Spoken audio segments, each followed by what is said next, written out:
Hey everyone, welcome to the stream. So I'm in this like Swiss draft. Wondering what the pick is here. Void Mage seems quite good. Acolyte of the Inferno seems quite good. Patrick is okay. Maybe the Suppression Bonds? Probably the Suppression Bonds.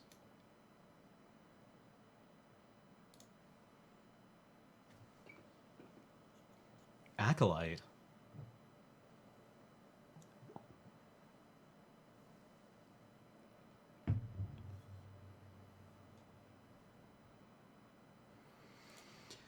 I guess Acolyte. I mean, Acolyte's uncommon, right?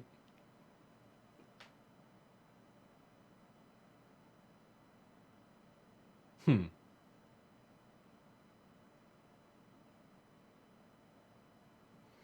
don't know. Bonds is just removal. Acolyte is just a guy. Oh, fine. Let's play this stack. Ooh. Thopter Engineer. Thopter Engineer. Sweet. Whirler Rogue. I didn't even see what was in the rest of the pack.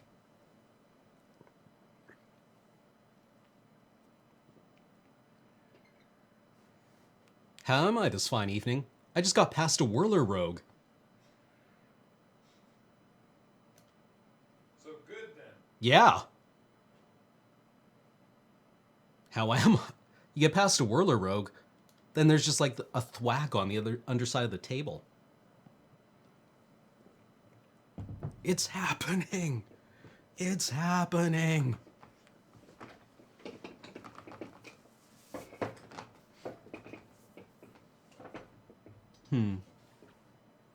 How have you guys been? I had a good weekend.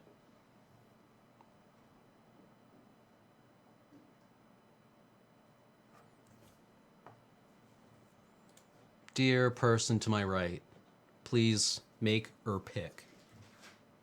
Mom and Dad? Mom and Dad would be awesome. Yeah, we really have to worry what's in the pack, what was in that pack if we get past a Whirler Rogue. Fury. None of these are very exciting. The Ocean Who subbed is just resubscribed. Thank you very much, The Ocean Who subbed. Oh, congratulations, Anubis. That's pretty impressive. Like, Artificer... No, these are very exciting. Scrappy is okay, but not good. You may not go to pre-release, Egraph. Drake? Ugh.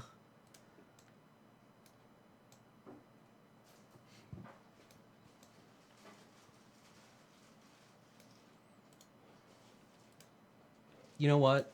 No. Wait, why? I don't...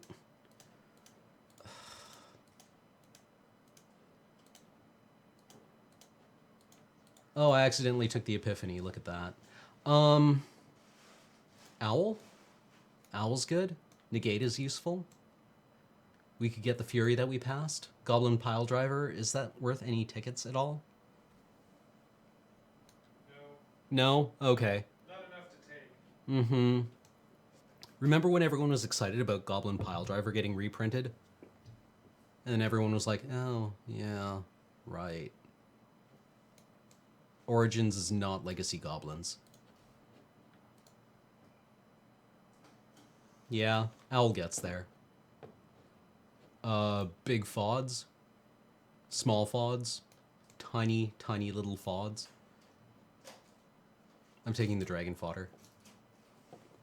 Let's see if this token strategy gets us anywhere.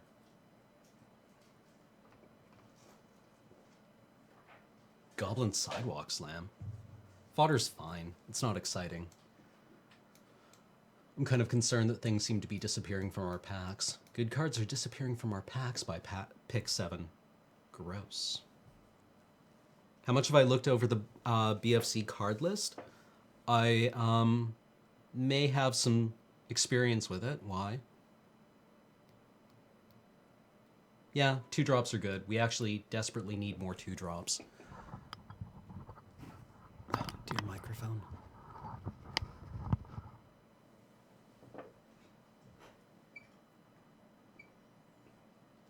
Oh no, it was a pick 3 Whirler Rogue.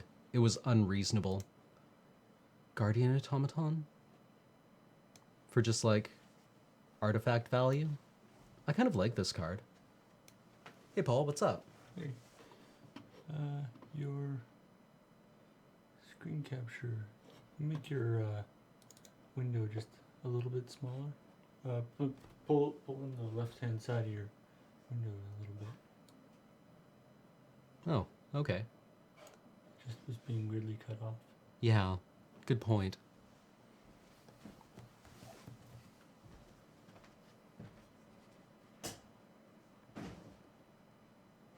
Yeah, let's, I mean, we're basically being put into the artifact deck here, right? Engineer, Whirler, Rogue.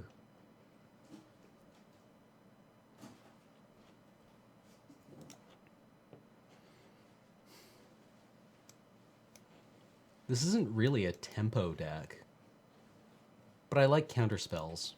And whatever, it's a Swiss. Wheeling the Avmaya Coast.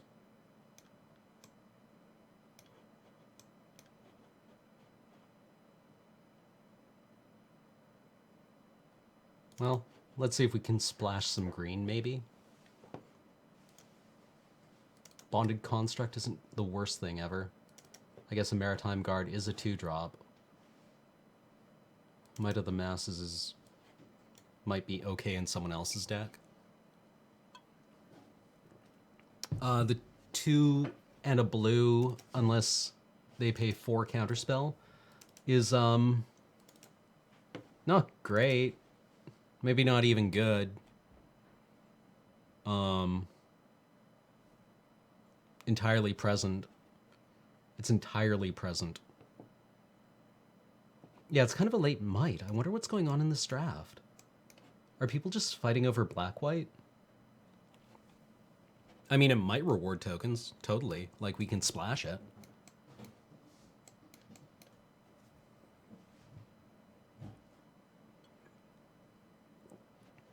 Oh. Oh, yeah. Hi. Okay.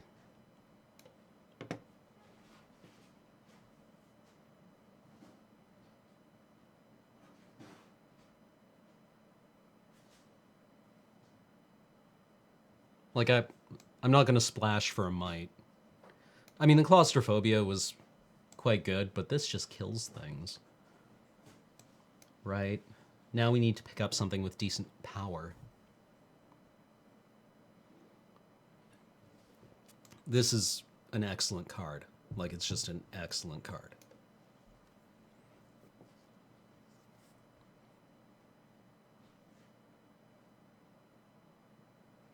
Yeah, you don't have too many high power critters, but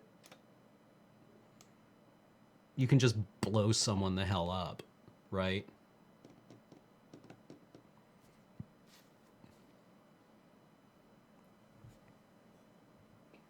Lily's streaming? Oh. Cutting me on viewers. The Impulse? Definitely the Impulse, I think. Hey, Blazing Hellhound. You're such a sweet card. I wish you were better. Be better. Be good at stuff. Jace's Sanctum. What do you even do? Ugh. Slam the Impulse. What is the Impulse still doing here?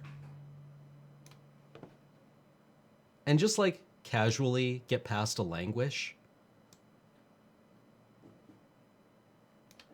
Talk me out of taking the Languish, just for hate's sake. This card also wrecks our deck.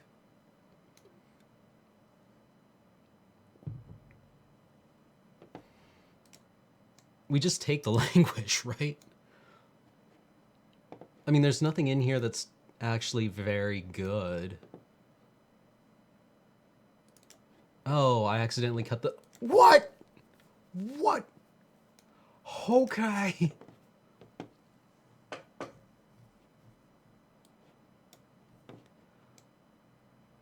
Yeah.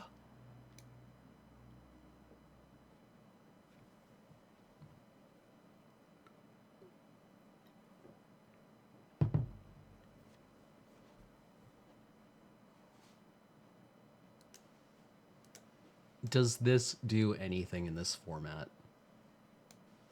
In a format with renown, where like, oh, I just, you know, the bad feels when you have to turn to frog something with a bunch of counters on it.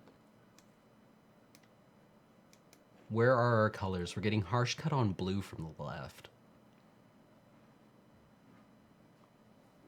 I guess like turn to frog. It's a lot like removal. It's not a bad card. I just, every time I want to turn something to frog, it's because it's like, oh yeah, spider. Javelin. I think we just take the javelin here. Maybe we wheel the Aether Grid. I've seen this put in work, surprisingly.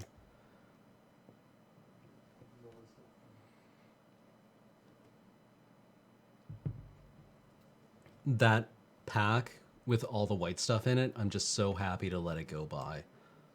Are we in a deck that can take advantage of this? I kind of want to take this, even though the pick is probably the Brute.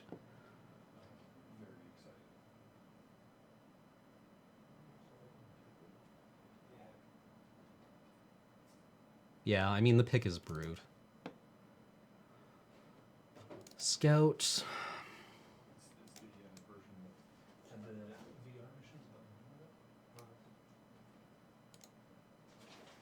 Bully is not great. Are we in the Send to Sleep deck? I kind of like this card, to be honest.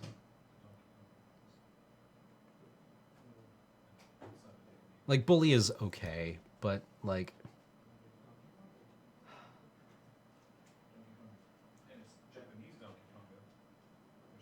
Yeah, okay. I'm so bad at evaluating the deck archetypes. Dear fruit flies, go away. Ew. Ha! Aether Grid. You're not good, but I want to see you do something. Sent to Sleep isn't an archetype. Tempo is the archetype.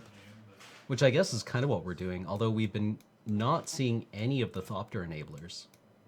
Which is worrying at this point.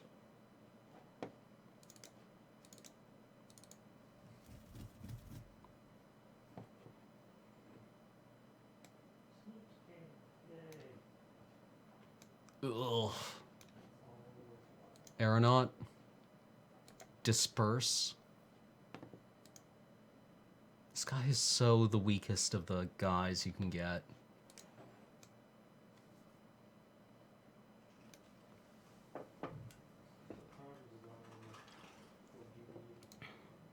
I guess we take the Aeronaut. We need the Thopters, even though I don't like passing a Disperse.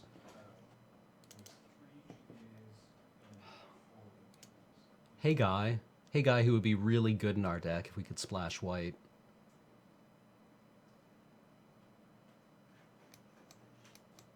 That's irritating.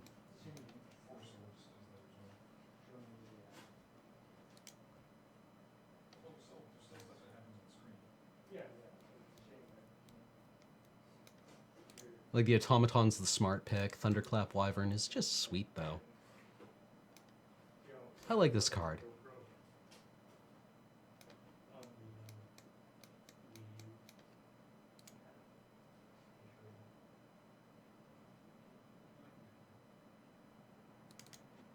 Green is mega open. Green is terrifyingly open. Another Construct actually isn't the worst thing in the world here. Oh, good. A second. Whoa!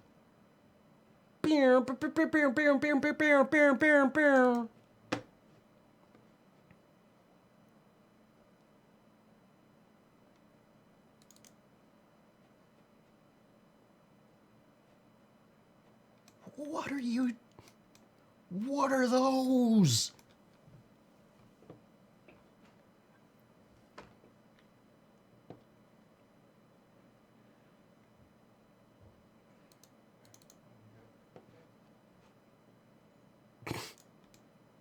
Okay.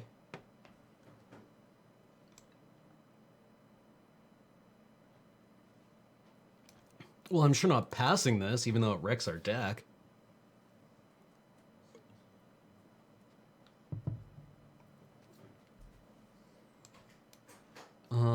We need to start making cuts here.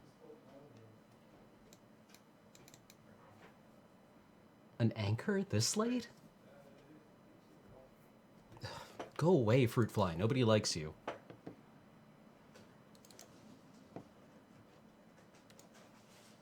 Yes.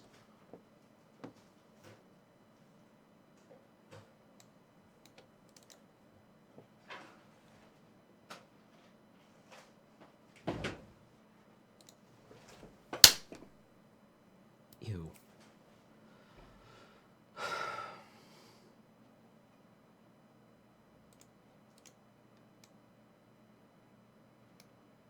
You know what? I've never played with this thing. I kind of want to try it. Sideboard demolish. Is there anything here that worries us? Nivix barrier, you can go.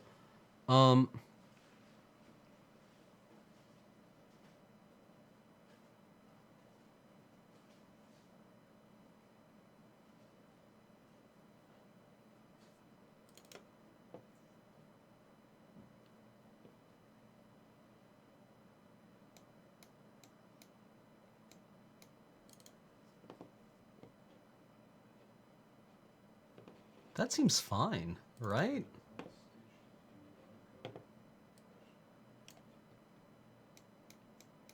We've got all kinds of options in the side.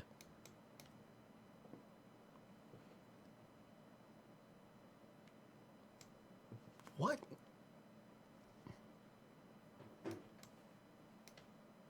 Yeah, cut the Aether Grid. It's cute. Another bash, sure.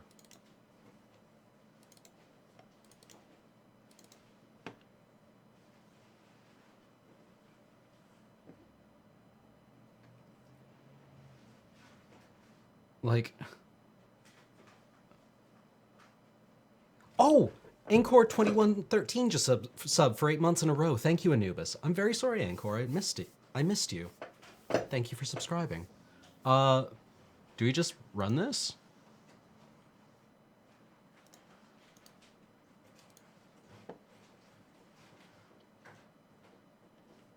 It seems pretty good.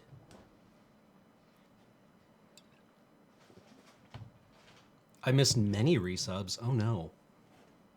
Like, Ignition probably isn't actually great in our deck.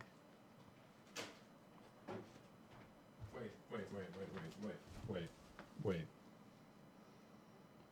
Okay, I thought you were debating picking it. Oh And I god, was no. terrified. Like, yeah, no. What?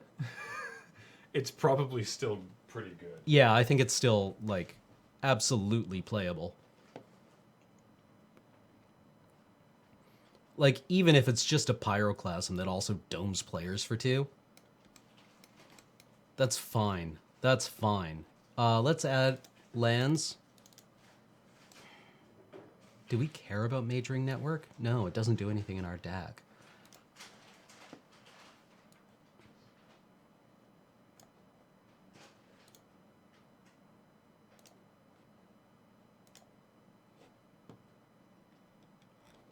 Yep.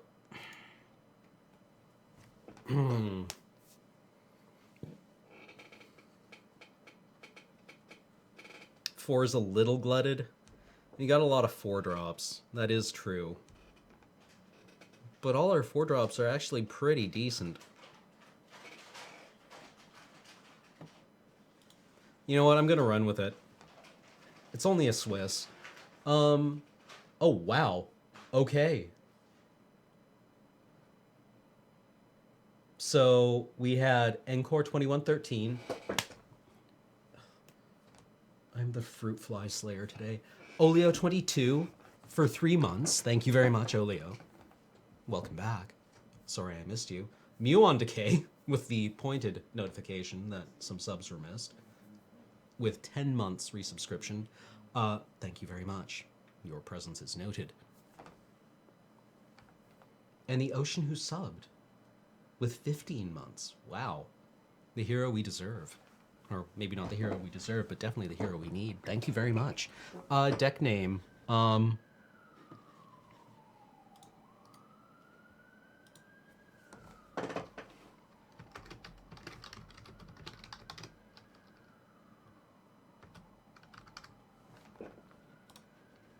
So, I don't know.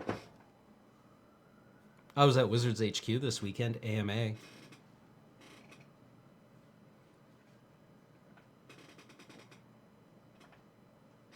Why do we have an infestation with fruit flies? Because there's like 45 of us who work here, and we tend to eat foods.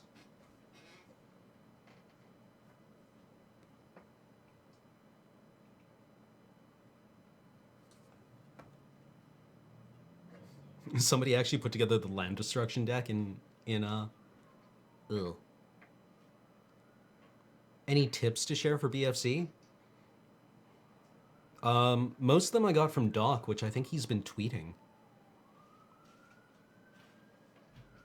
How's the cafeteria? Fine. They have a robo cafeteria. What does Mark Rosewater smell like? Oddly enough, tulips.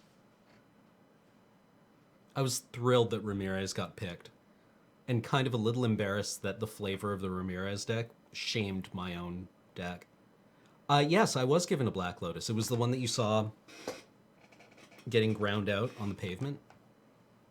I mean, it's like my fourth one from them, so... You know.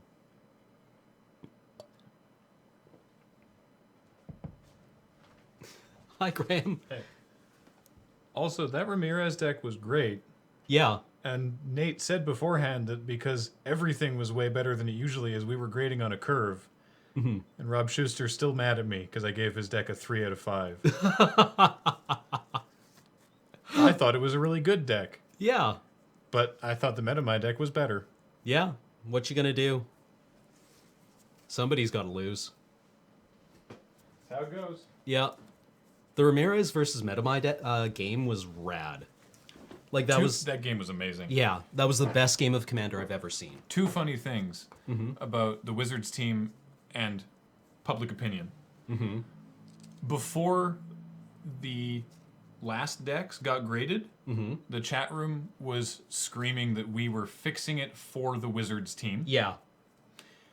And when they during the deck build, when Tim Willoughby interviewed the people working on the modern deck about the glistening oil, the chat room was tearing it apart. Yeah. They were like, this deck is going to fail.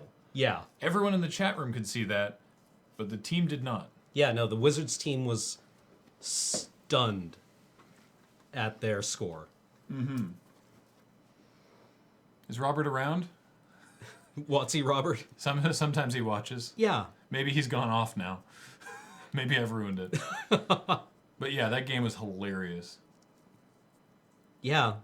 And kudos to Robert for actually, like, playing into the role so hard. Oh, man. The costumes was hilarious. That game is up on YouTube, and they're adding the rest of the cup soon.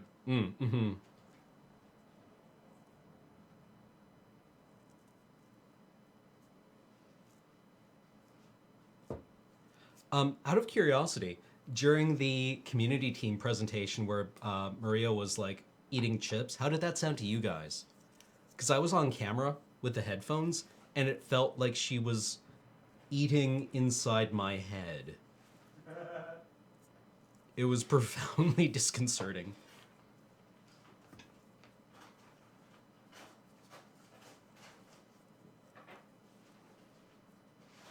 Yeah, and like all the team members were totally rad. The chip bit sounded fine. Okay. Maybe it got toned down in mixing.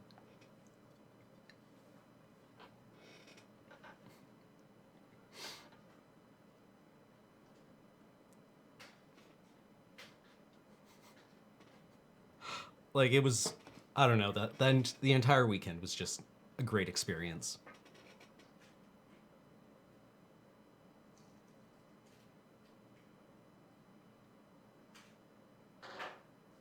I mean, it didn't sound bad. I mean, it was crisp and clear. Like, the sound quality was right there. It was just, like, inside me. No, yeah, the Commander game, the Metamai versus Ramirez Commander game was honestly one of the best games I've ever watched.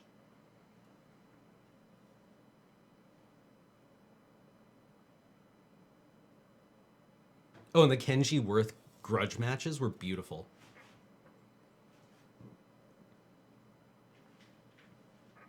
I love how Worth forgot that there was a Ray of Command in set. Because probably the last time that Wizards has honestly played, or was the Wizards development team, or, well, no. I remember Melissa telling someone during the game that the last time she saw the card that just blew her out, it did something totally different and it was on like an 8x3 card.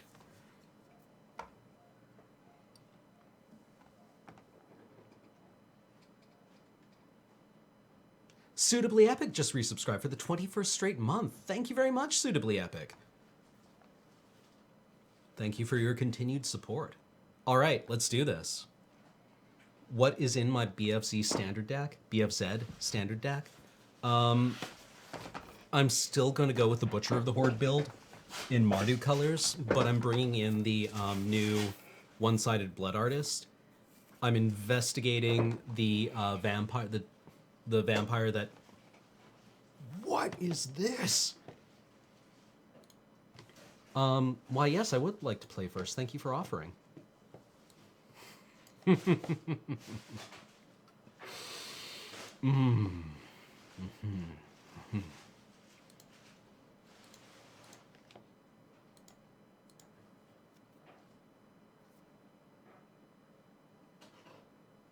The vampire that when it dies you get a scion. But I'm already running like Mardu, Sultai Emissary.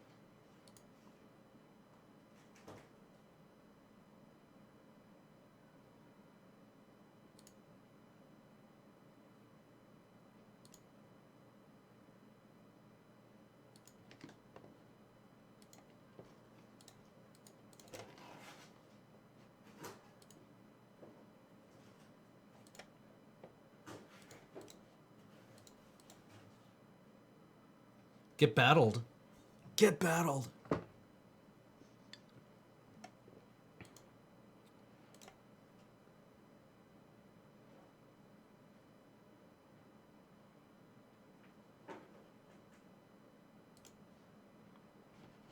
Looks like round one opponent picked up the bad version of our deck.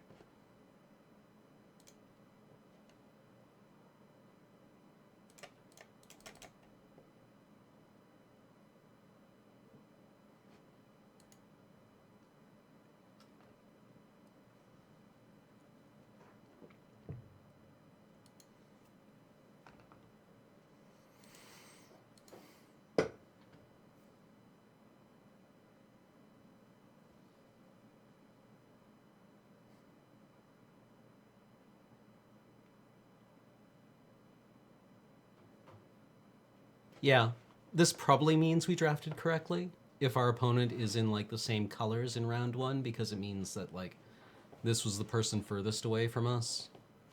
So they were also... Oh yeah.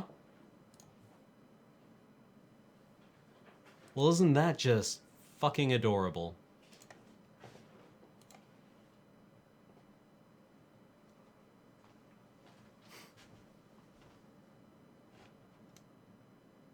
It's foil. It's foil. Must be. Yeah, must be nice. Must be nice, OP. So do we just like turn to frog the Scrapskin Drake and beat? Well, I don't think you use it before combat. No, yeah.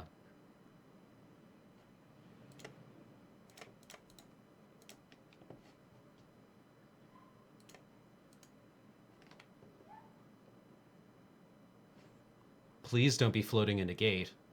Anything but a negate. Not a negate.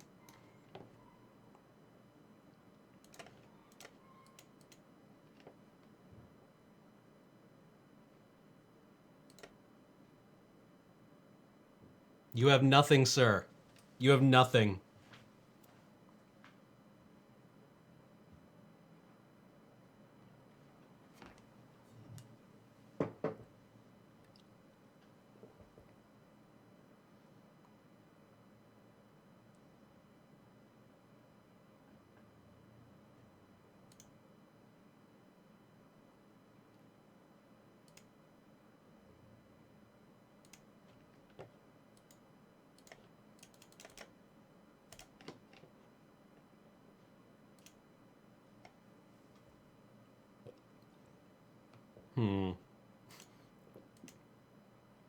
We're probably taking a beating here from...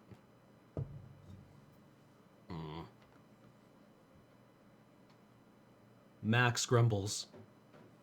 Maximum grumbles.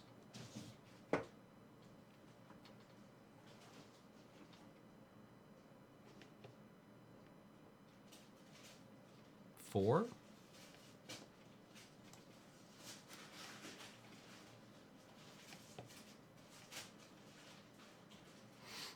Owl! No! Opponent is a monster.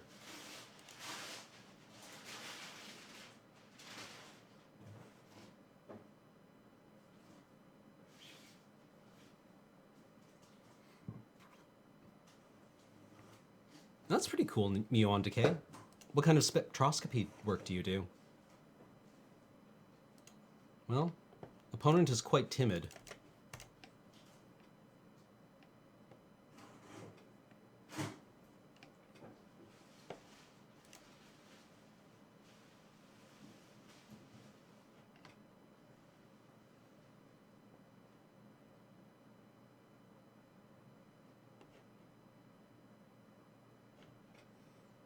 One. Do we just, like, beat in the air for 5 and then also send in the Construct? And the Whirler Rogue? And the Engineer?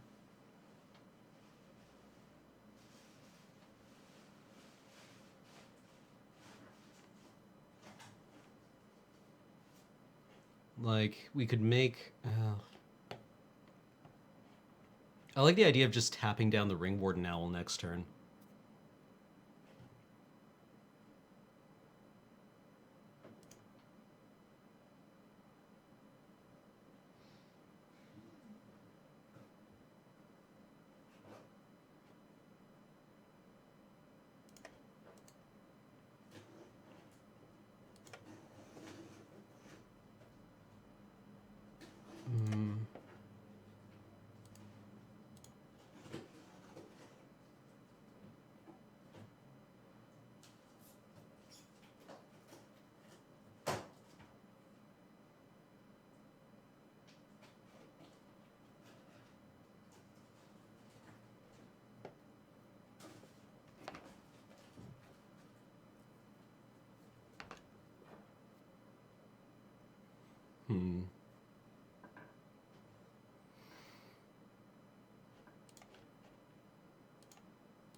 Presumably you tap Jace in response.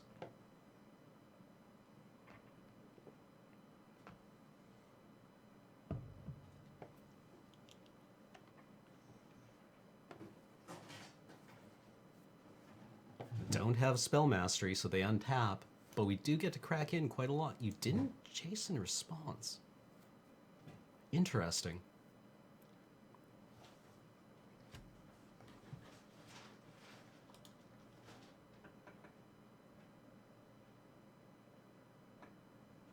Portable X-ray?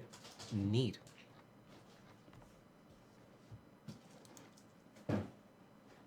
Well, that's unexciting.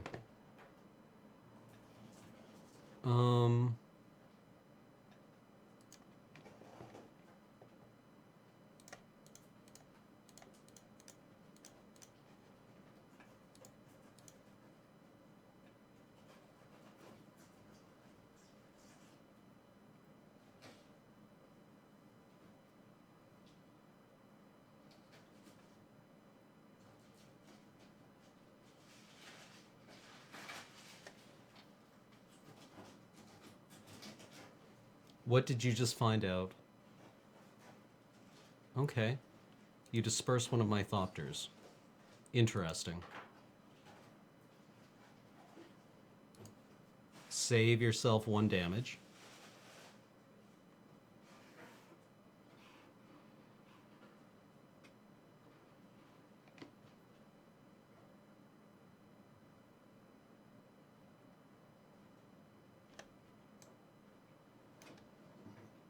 On the construct?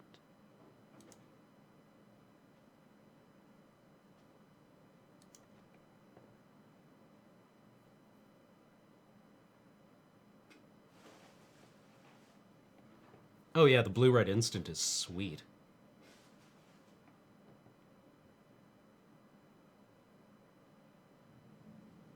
Okay.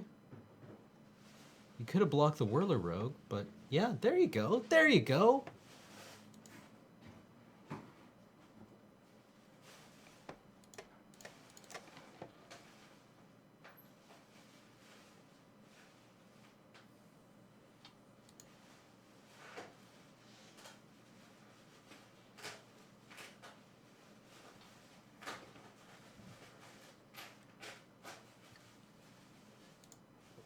Okay, you flip Jace, draw a card, give something presumably Ravaging Blaze flashback.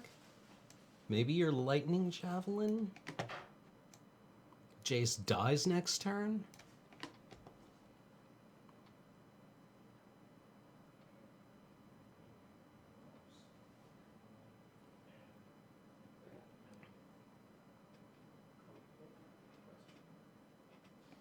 Like Javelin's the rogue, then we kill Jace with Brute and continue to beat in.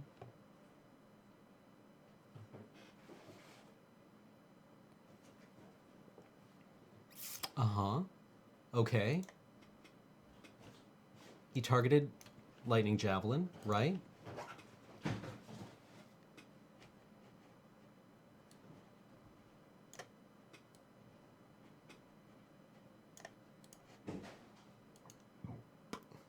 Yeah, it seems fine.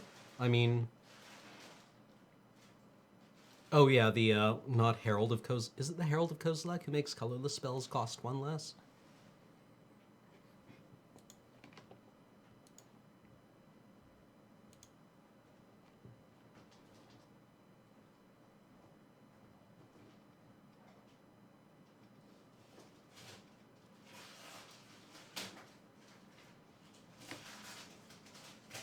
Do we just make Whirler Rogue unblockable here?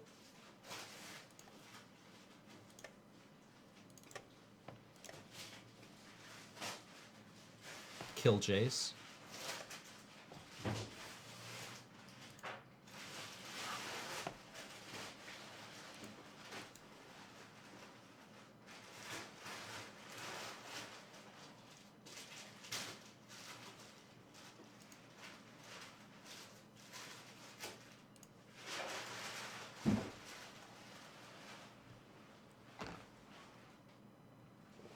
Herald of Kozilek, right, yes, okay, yeah.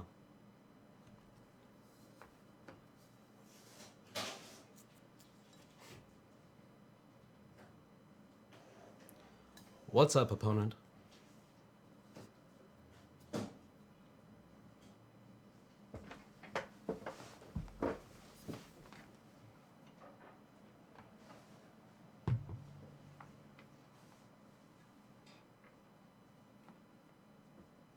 What?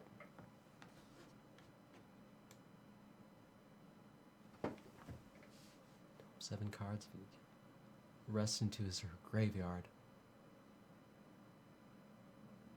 Okay.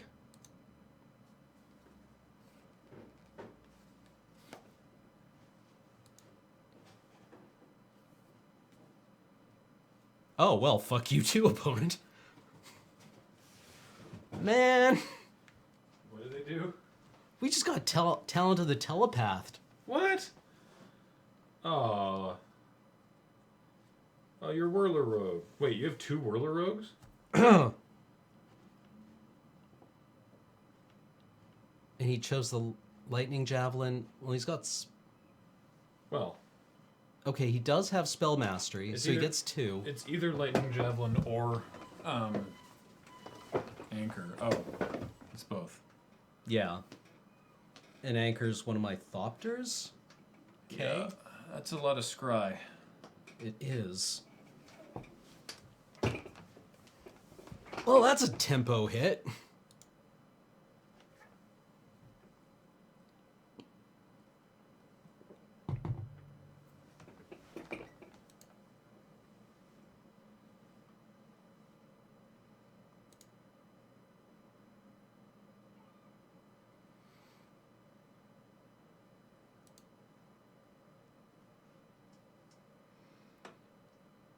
Well, that sucks. Yeah. This honks out loud. What the hell, opponent? Although opponents at 8. Like, Oh, yeah. do they attack with? Yeah, they can't even attack with their 6/6 ring ward now. That's fun. Yeah. Sup, bro? Beer.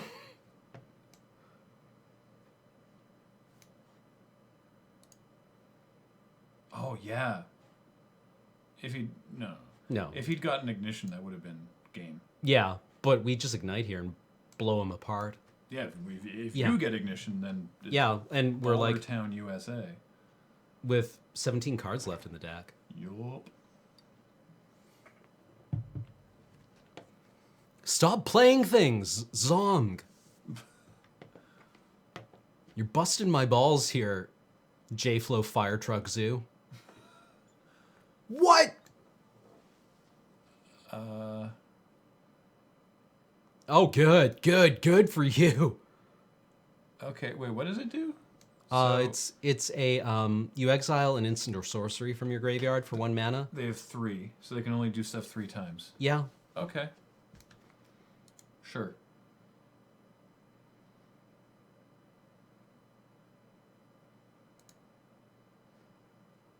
Play the land. Oh, you can't. You don't have double red. This is the worst thing that has ever happened to anyone Because you ever. can pay for it too. Yeah. This is the worst thing that has ever happened to anyone. I guess you just pass. Because the annoying thing is, on future turns, they can pay multiple times. Although they're doing it now, so that's great. Go for it. Please. Yeah, please. Please tap our acolyte. That's fine. Yeah. Wow. You got me. I do look really small in the shot. Give me cards. No, it's Tiny Graham.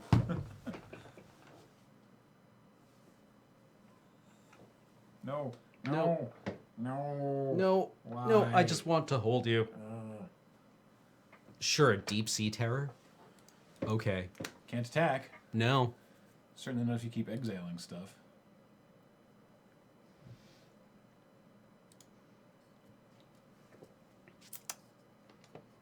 Well, somebody sure tapped out. So, Do we just like bounce the owl and swing in the air?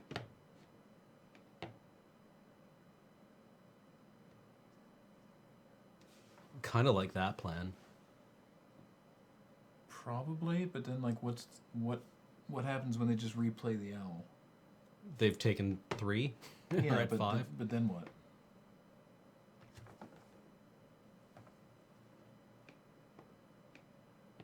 They haven't been attacking with it at all.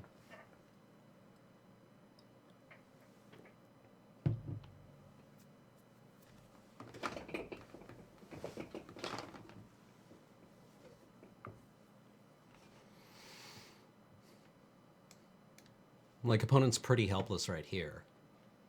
It's not a lot of damage, but opponent's only at 8. Yeah, I know, but it's like the problem is they're at 8 and you bounce it and you get in and then they're at 5, but you're in the same position where you can't really attack. Mm-hmm. So Yeah, I guess we pass.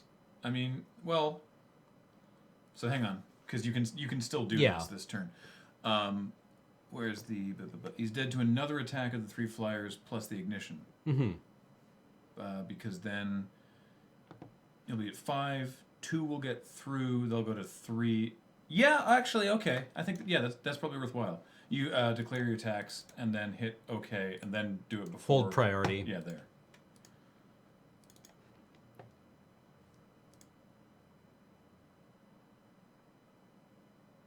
Like opponent spends his next turn recasting Owl. Yeah, Just to establish which is an air fine. defense? I hadn't quite done that math. Yeah.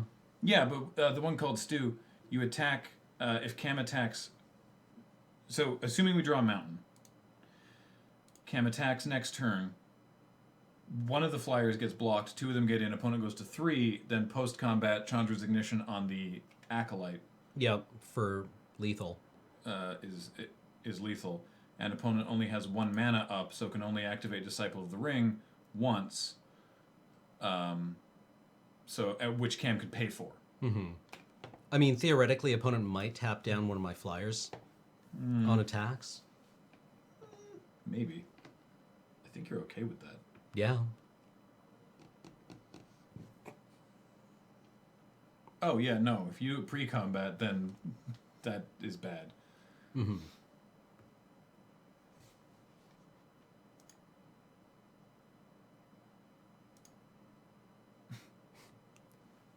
GDI.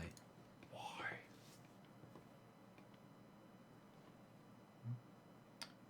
Passing on back here, boss. Yeah. Opponent still has 3 cards in hand? Passing her back. Yeah, and they're not even likely to be lands since you'd want to play out all your land for this guy. This fucking guy.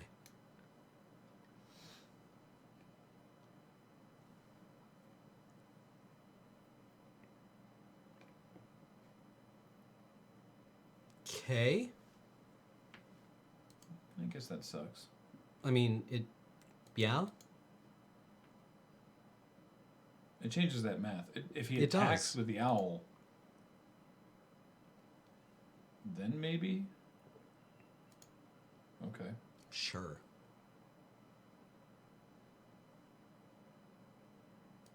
Dare you attack with the owl? Nope. Fair. Okay, so...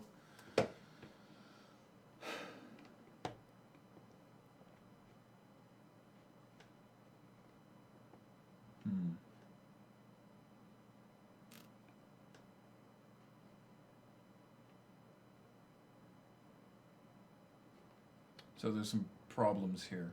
Yep. Well, the deep sea terror is the problem. That also wouldn't kill the disciple. So attacking with the Thopters means he blocks 1. Yep. Get in for 1, take him to 4. Then if you ignition the Acolyte, he still has a deep sea terror and a Disciple of the Ring. Yep. And you only have an Acolyte that can't actually get past it, and he's at 1. Yes. And then we just lose. So slowly. And he also will have 7 or more cards in his graveyard. So he's beating in with a 6/6, which is a 4-turn clock. 3/2 with the Disciple. So I think we just pass here.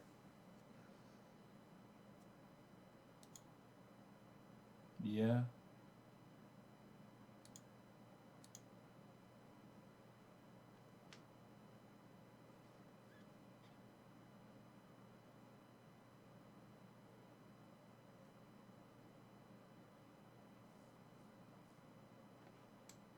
Okay. Nice stack. You can block that with your 1/3. Yep.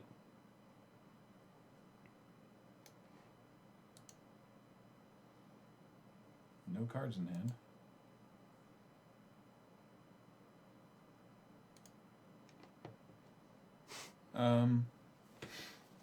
I wonder if it's worth doing it now.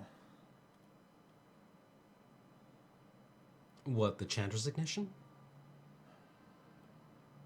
All it does is turn on his Deep Sea Terror, really. But I mean, then we can block it in subsequent turns with Goblin tokens. And he's at 1. But we're in top deck mode then. Then again, so is opponent. This might be... This might be your best shot to resolve it, and you'll kill all of his creatures except the Disciple and the Terror, and take him to 2. Then I can also attack with the Acolyte, who trades with either of his creatures. Only on this turn. Mm-hmm. But he'll probably just take that trade. But yeah, because you should swing. I think swinging with your Thopters and doing that works, because then you have Dragon Fodder as blockers, and they're also lethal. Yeah. And you're at 19. You can take some hits. Yeah. You know, and I don't know, maybe he goes to 3, and then he's just dead. Yeah. So, and like, yeah, I guess you could attack with. I guess you could have attacked with the other stuff, but whatever. Okay. All right.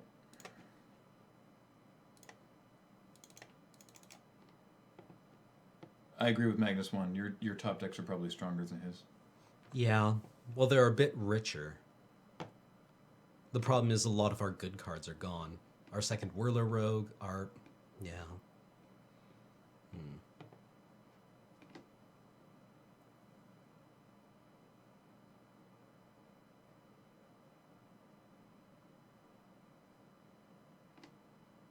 Can I see what Disciple does again? Of the ring? Yeah, it only can buff itself, so that's fine. Yep, scry away.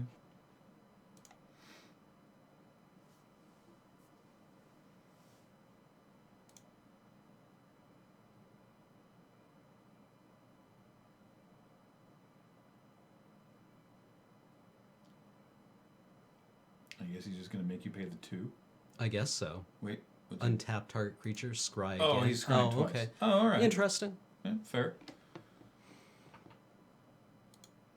Yeah, I guess if he's bottoming lands, that's not great, but whatever. Yeah, bottom.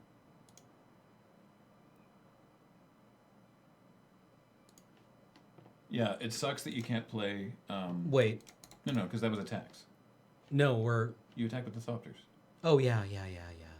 It sucks that you can't play Dragon Fodder the same turn. Mm-hmm. But, oh well.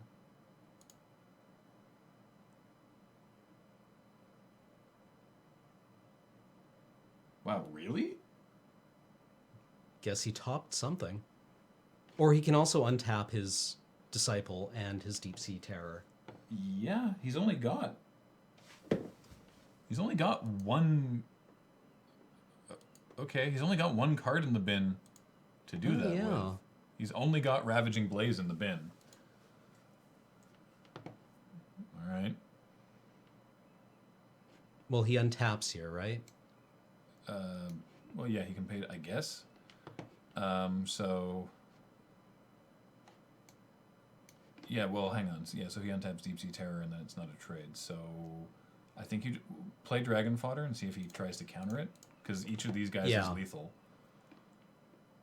And in fact, you can still play Claustrophobia and pay.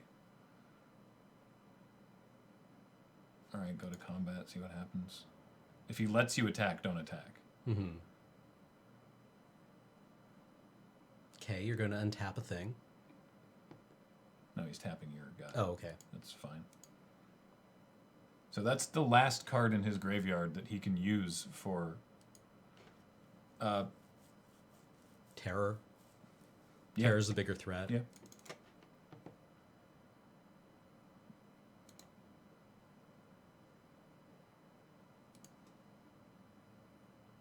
I mean, make him have it. Yeah, all 3 of your creatures are lethal. Yeah. There. Okay, good. Got there. So, opponent's got kind of a control-y version of our deck. I think we want to get rid of, like...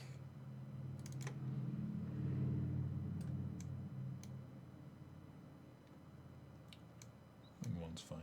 Yeah, one's fine. Opponent is really soft in the air, but we don't... This is kind of like our maximum way. Like, we're not playing any evasive creatures sideboard. Your main deck looks sweet. Yeah. All right, let's run it back.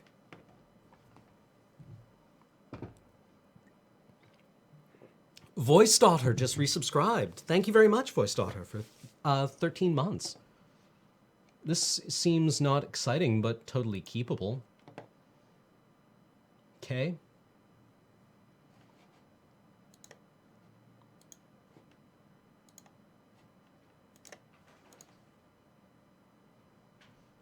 Sorry, I'm like super down on the clock. Well, not down on the clock, but...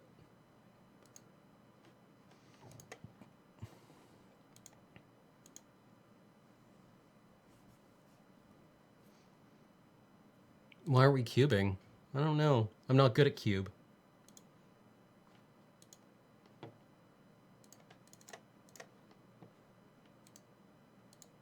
Opponent's in some deep trouble here. Probably holding a disperse.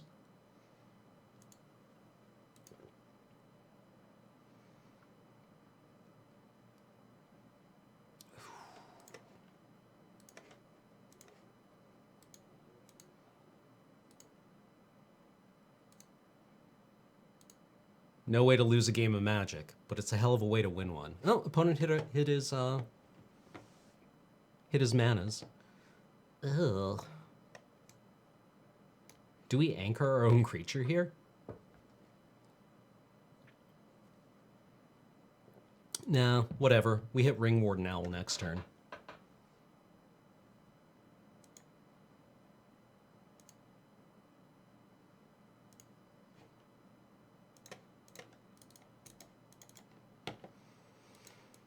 That should close out this game fairly quickly with things like Anchor and Fiery Impulse to take care of blockers.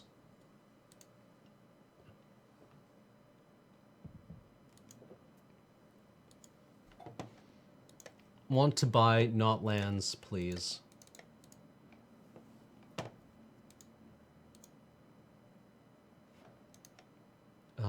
Yes.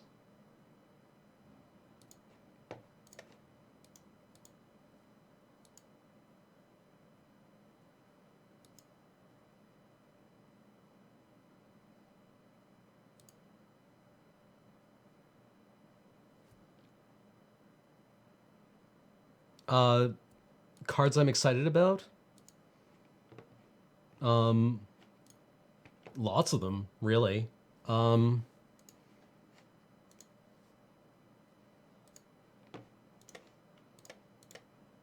Like the two blue-red cards, the,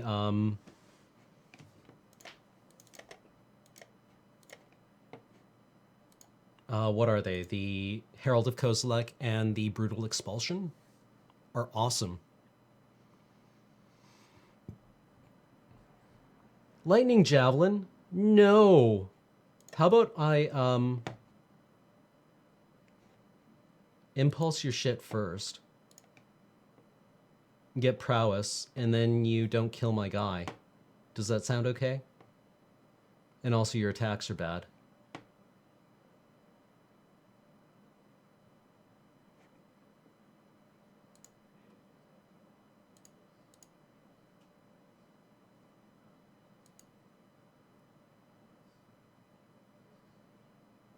Man, I love prowess so much.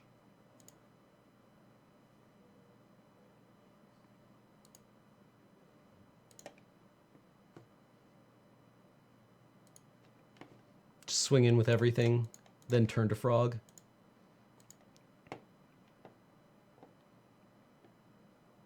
Opponent's always on the back foot. Play Guardian Automaton. Next turn, opponent should be dead.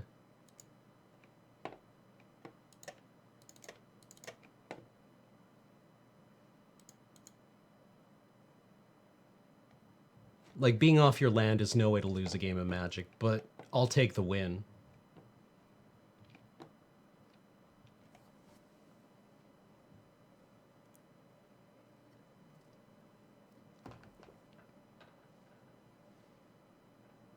All right. No way to lose, but totally fine way to win. How are you guys doing? What I'm going to do right now is run an ad while we still have 2 matches in progress. So I'll be back in 3 minutes. and we will resume content then. Initialize commercial.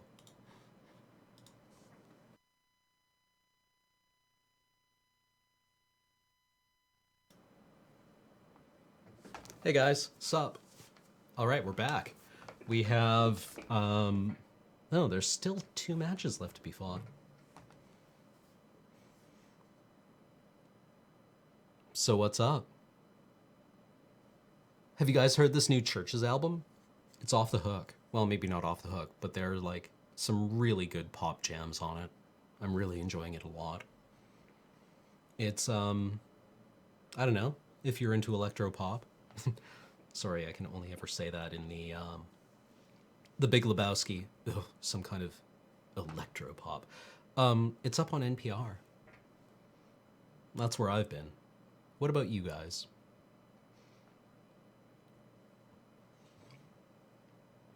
This is where I find out I've been on mute the entire time.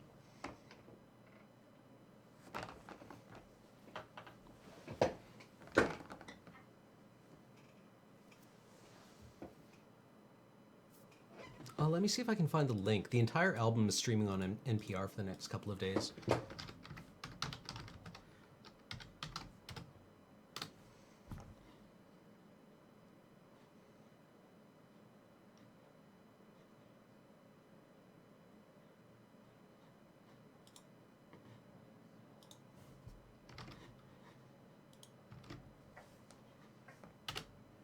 It's good. I've been listening to Clearest Blue real loud for a while. It's just an excellent, excellent pop song with some like wonderfully cutting lyrics.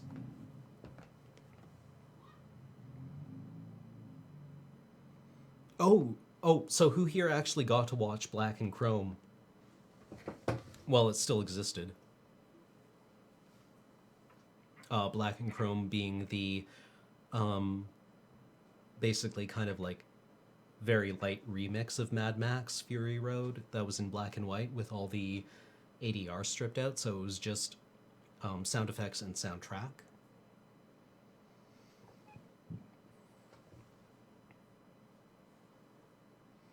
It speaks to the tremendous strength of the acting in that movie and the visual storytelling, that the dialogue is very easy to read. Wait, Grimes' new album is next month? Sick. I mean, Black and Chrome was never going to be long for the world. I'm pretty sure it was dropped on a Sunday afternoon for a reason.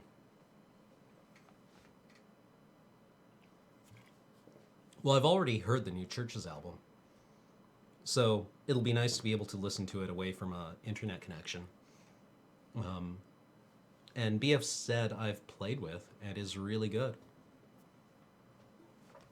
So, equally excited?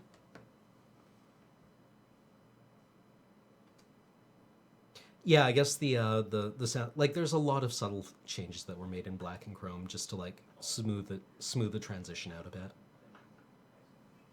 I'm pretty sure it wasn't just like a simple black and white filter over the movie. Yeah. Gatherer's like 5th ruling on Void Winnower is really, really good. What am I playing at the pre-release? Battle for Zendikar. You don't get a choice.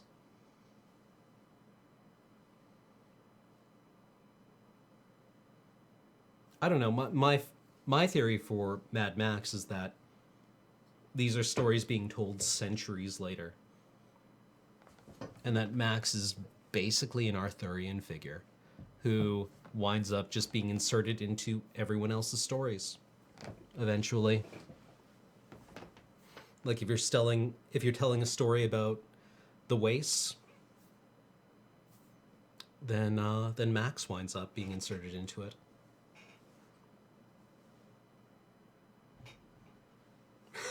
When is Reddit ever wrong about anything?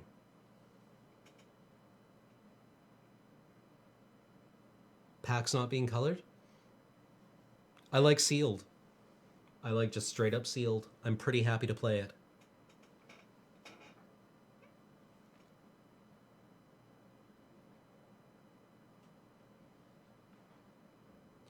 Thoughts on the most recent Steven Universe? I loved it. I loved just an episode about Sadie, because Rebecca Sugar has said that Sadie is basically her in college. So it struck me as being very personal, and like everything that happens with Sadie is just like a railgun slug straight to the solar plexus. Like the thing that hit me the hardest in the episode was when Barb comes downstairs to Sadie's room and is like, "Hey, I found this stuffed animal that made me think of you," and it's like a little stuffed bear that says like, "I love you, Watts," or something. And Sadie takes it and is like, "Oh yeah, thank you," and throws it on the pile of other stuffed animals that her mother got her, because that's the way her mother expresses affection for her. Like, that's the most explicit terms that affection takes, because Barb is like not capable of, you know, saying "I love you" to her child. I was like,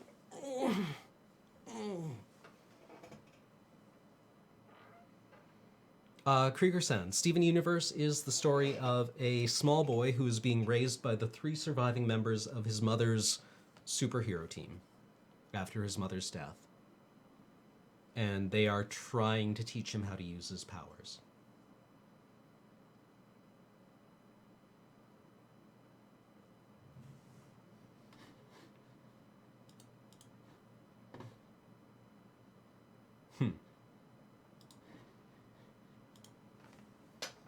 They're very cute friends. Username training montage. Oh, you're on a new one. Nice.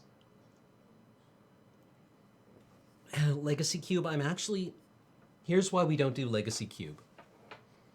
I am really, really, really bad at Legacy Cube.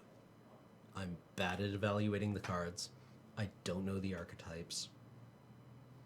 And, like, I don't feel like playing mono red, which is kind of the intro to... intro to Legacy Cube.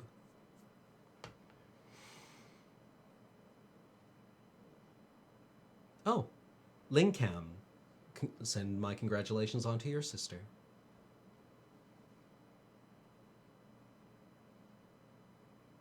Yeah, I wind up with like option paralysis as I'm like, oh, well, obviously I want to play Gifts Ungiven, and then if I'm in that deck, I want to play this. But this is a really good Reanimator spell, and then you need to take a bomb for that, and then you need to take like loot effects, I guess. But we also need like counter spells and card selection, so I'm just in like Esper good stuff, which is a problem when everyone else is in much, much, much more focused cards than you are.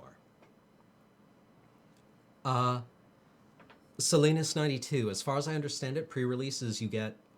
pre-release for Battle for Zendikar is 6 packs of Battle for Zendikar and a random promo foil. And you get a little box like you did with the Dragon's Maze pre-release, rather than the broader like cardboard kit with a spin down in it.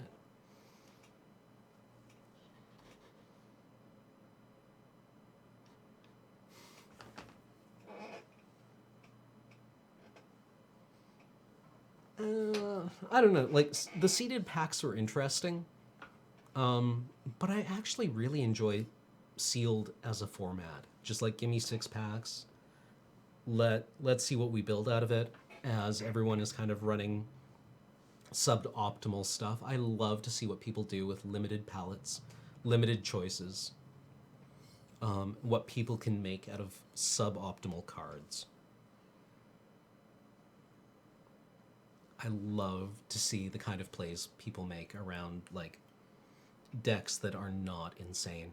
Although sometimes you just wind up like a friend of her, well, our local game store ran a sealed Modern Masters 2015 league, where a friend of mine, Jeremy White, if you watch Tap Tap Concede, he's been on it a couple of times, and he's also kind of like the point man that Marshall is talking to about Canadian Highlander. He just had 2 Emrakuls in his sealed pool, so it's like high variance. It can be high variance. And we are going in now for a round 2. let me adjust our record.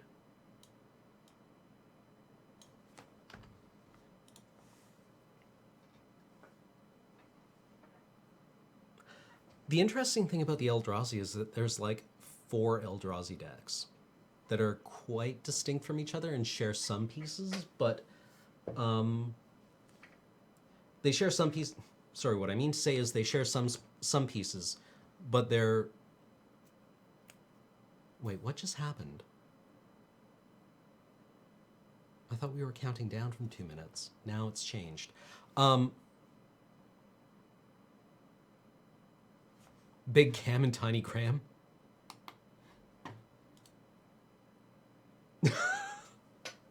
That's quite great IUPAC name.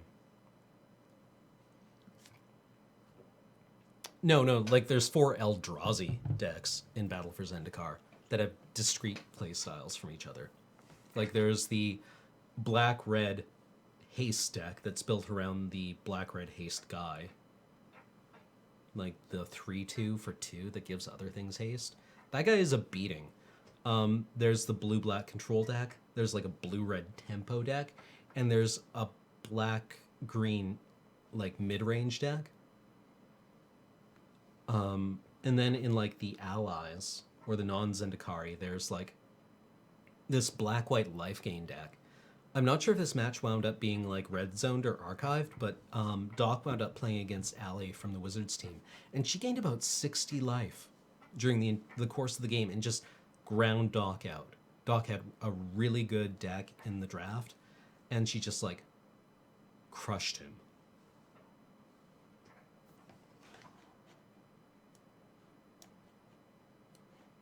All right. Well, this is not even awkward. Windmill Mull.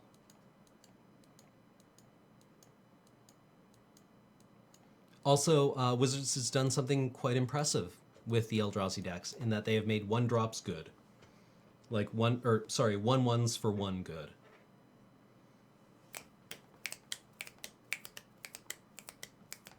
The black and the blue 1-drop drones are both very critical. Well, not critical, but they're quite important to those decks. And they're also individually not bad cards. Like the 1-drop black card with we have like no plays, but fine. Oh, also the Blister Pod. Yeah, the Blister Pod is great. But the black one with the shade ability and the blue one that loots when it dies, totally fine. They're both totally fine cards.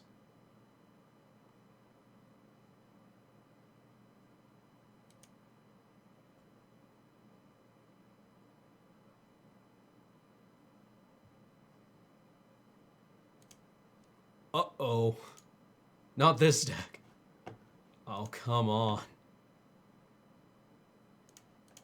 Well, I guess we just play this, like, Piker for 0, or for no value. Because we definitely don't want our opponent going off on Timberpack Wolves.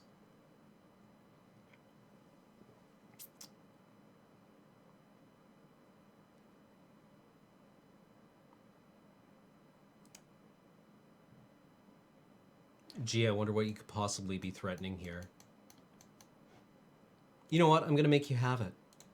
I'm going to make you have it. Better a trick now to get rid of a Subterranean Scout than later on to... What? I guess you only have 1 wolf. Weird. The tempo swings to me, sir.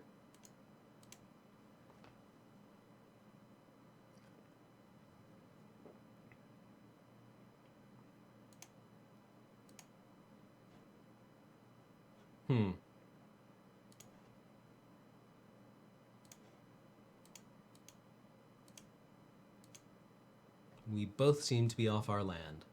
Miss. Miss your land. Miss your land. You have... No. I asked you so nicely. I asked so nicely for you to miss your land drop, and you're just like...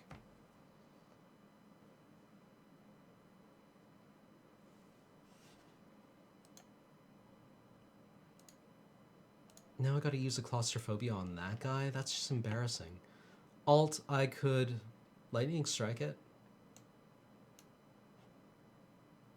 I mean, we just beat in with a brute here and then wait for next turn, right?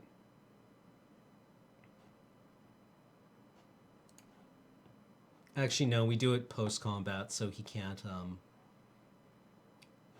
even save it with a Might of the Masses.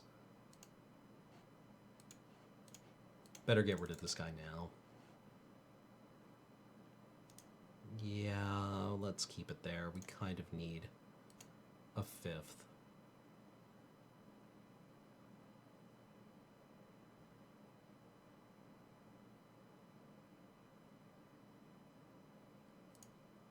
Well, that seems like a fine claustrophobia target.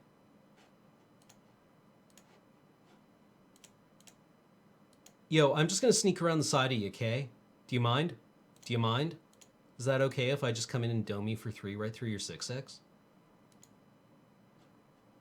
Cool, thanks.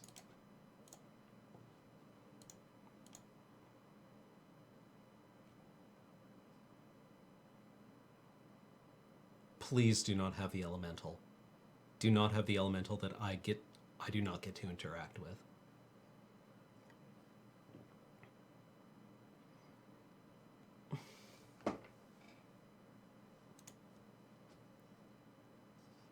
Okay, I still get... No! Why?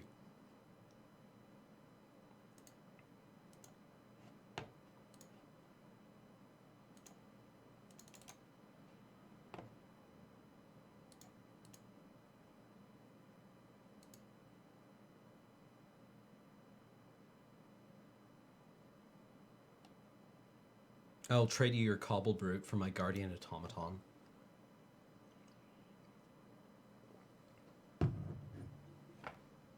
I mean, it is an elemental. It is right.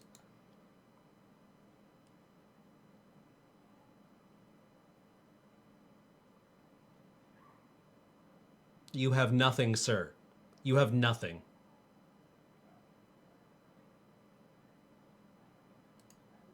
Well, that's awkward. Oh, no!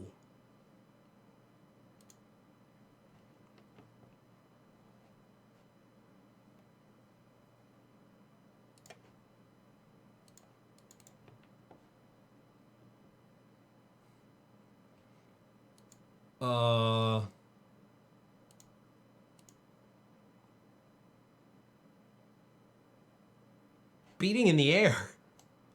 We've got a 12/12 coming down on us. So we just take 9 this turn. Hope he doesn't have a trick as we double block this thing into, like, fucking ruin. Self-ruin.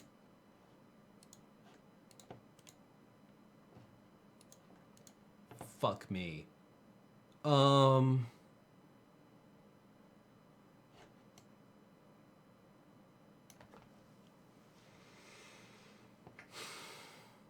Can't double block. Can't double block. Right.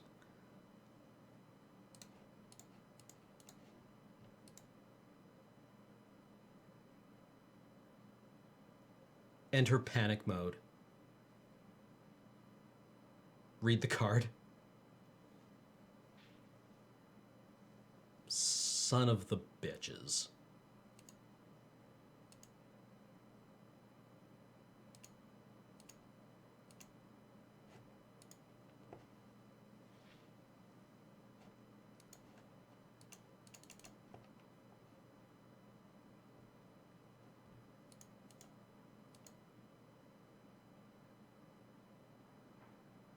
It's okay. It's okay. It's a 1-turn clock. We're fine. We're fine. Everything's fine. Oh, shit.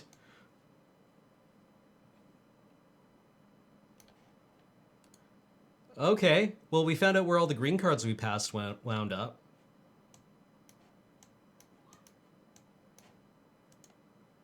Everything's fine, though. Everything's fine. How are you? Why would you ask? On to game 2.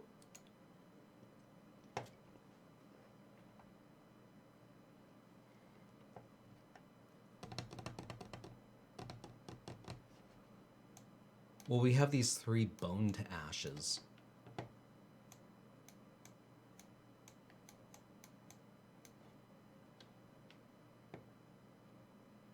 Chandra's Ignition actually does SFA for us here.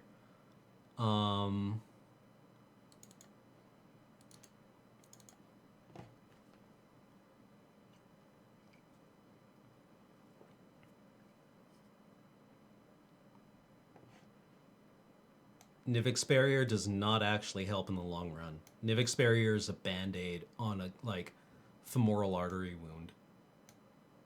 Can't counter the 8-5. Yep. Can't counter the 8-5.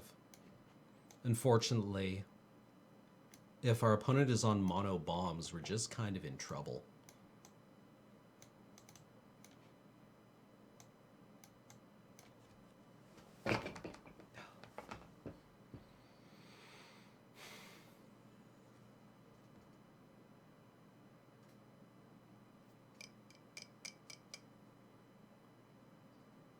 I think we actually just have to totally out-tempo him.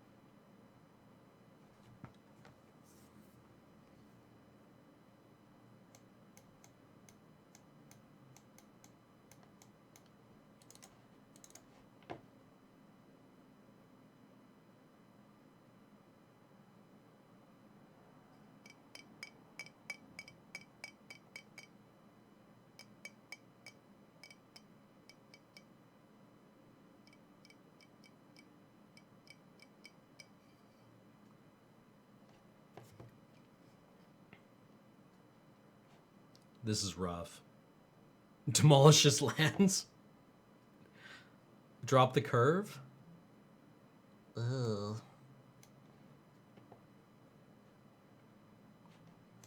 Fiery Impulse. What do you kill? Do you kill anything?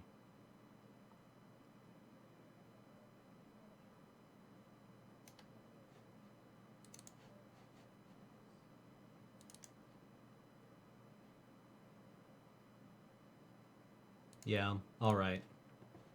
Yes, I would like to play first. Oh, come on, dude. Fine. We just have to curve out hard.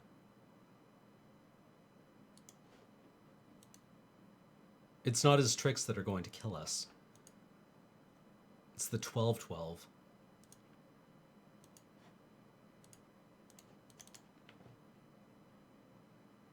Greedy Keep. I think we're going to get punished.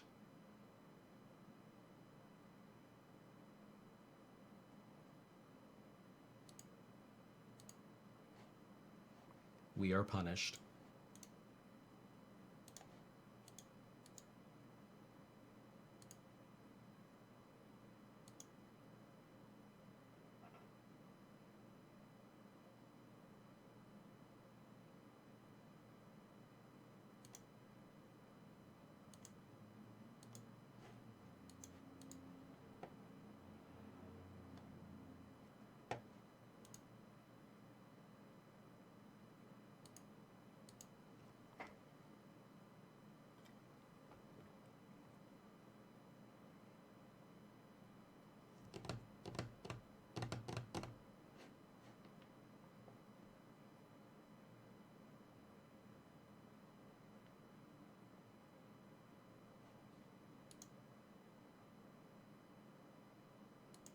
Yeah, come on over.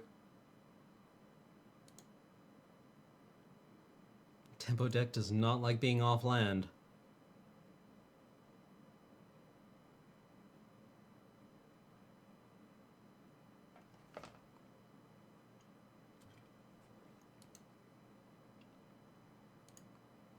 Are you kidding me?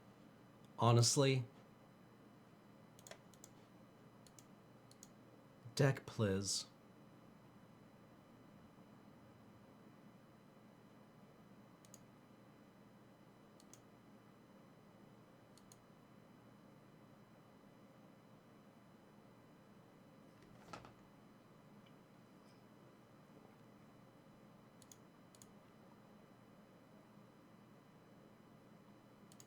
Land. Please land.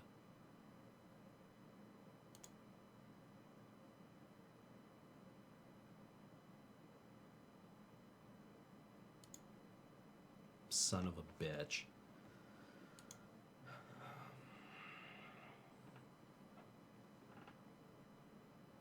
Yes, Veritor, I'm totally tilting. This is what it looks like when I tilt.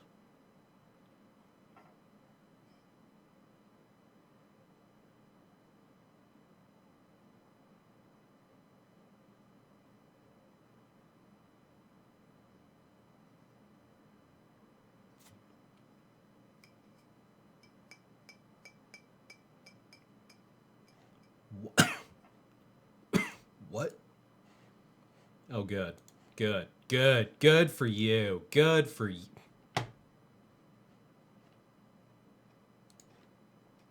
Well, we're getting beaten next turn by a Wild Instinct, so that's pretty cool.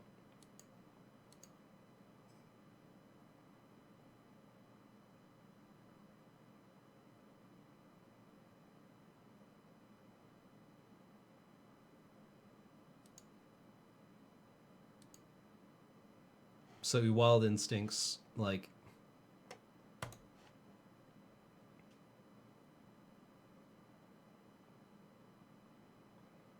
This is totally a tilt.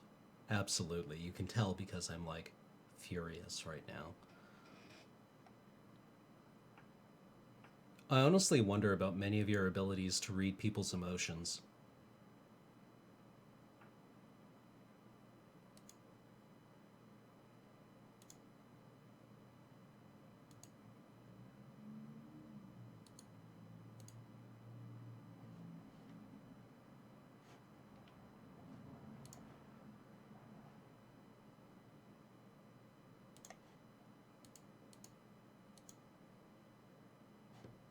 Sure.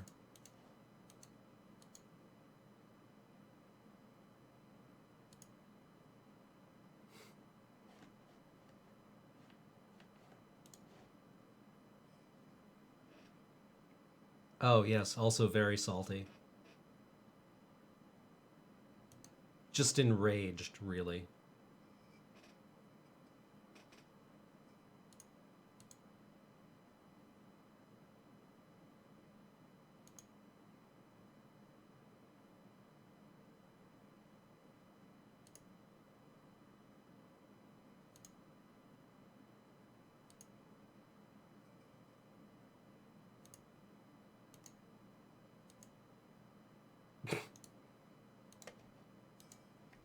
Well, that was fun. Okay. So, we've got some time between rounds here. What do you guys feel like doing?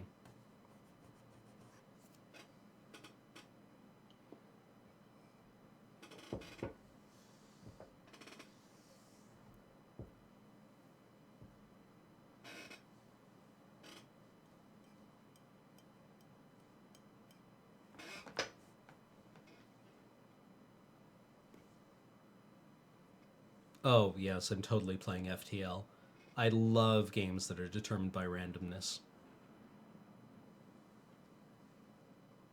Let's talk more about Steven Universe. That sounds awesome. Or books.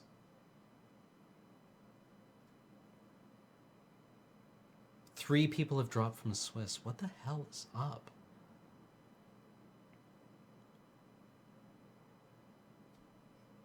How was the Community Cup? The Community Cup was awesome. It was really well organized, well run. It was full of cool people. It was a lot of fun. It was probably the most fun I've had watching other people play Magic.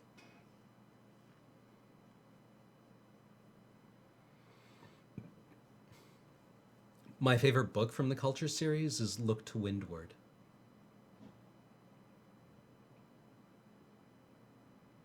Favorite alt history series, not series, but I really enjoy Man in the High Castle.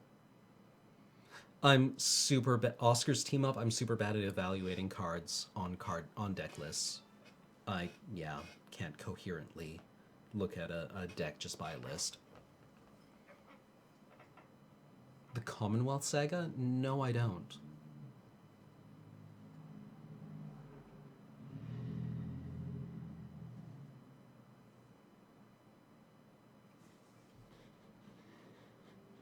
I've heard Altered Carbon is quite good.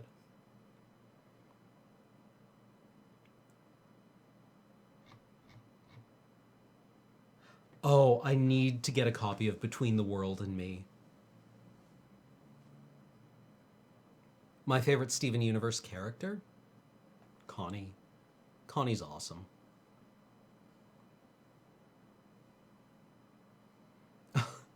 Look to Windward was the first culture book you read. Then I definitely recommend Consider Phlebas, so that you'll have some context for Look to Windward, because they're the only two books that have like that is like a direct sequel.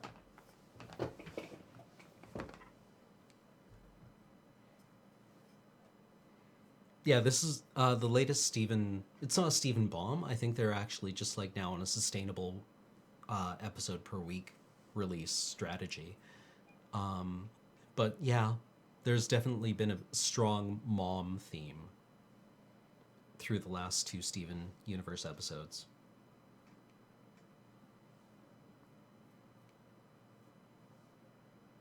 Yeah, I heard Ta-Nehisi Coates is writing Black Panther now, which is going to be sweet.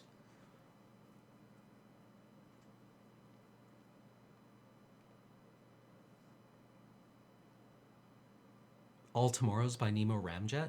No. I've read All Tomorrow's Parties by William Stevenson. Or William Gibson. Jesus Christ.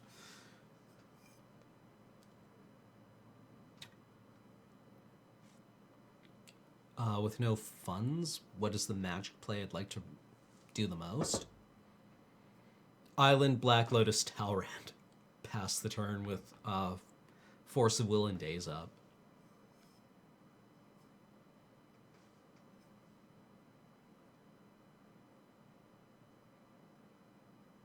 But that's like, I don't know, vintage rotisserie draft, the deck.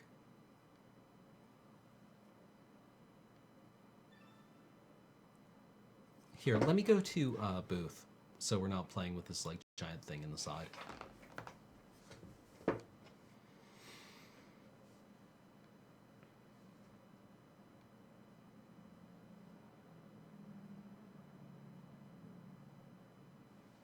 Oh yeah, the gem abominations are horrifying. Snapcaster Ancestral is so linear. Like, eh.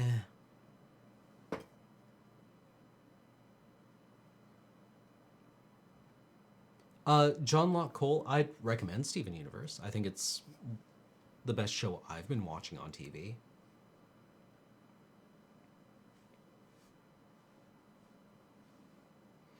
I would say the culture series is best defined as like, or described as Star Trek. It's like if the Federation was designed by somebody who is way more interesting than Roddenberry.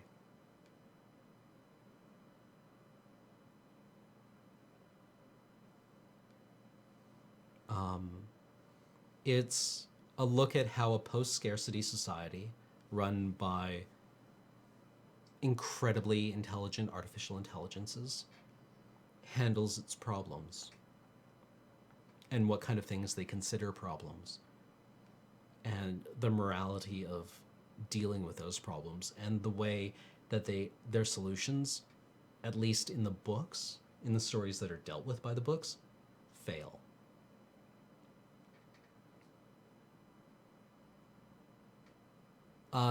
Graphic novels I've read, I liked Transmat. I liked Appleseed.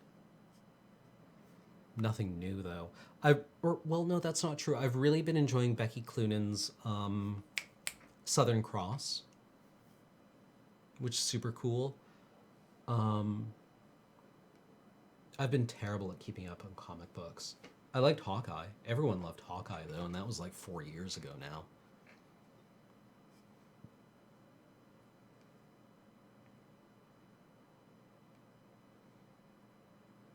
I don't really like watch anime in the sense that I am an anime fan, but I'll watch good series. I watched Attack on Titan, which I was like lukewarm to, but which I think I would have probably been insane about if I was 15. I liked Knights of Sidonia because the first season was like robots fighting horrible, greeply space monsters. And the second season was like delightfully fucking weird. I don't even have words for the second season.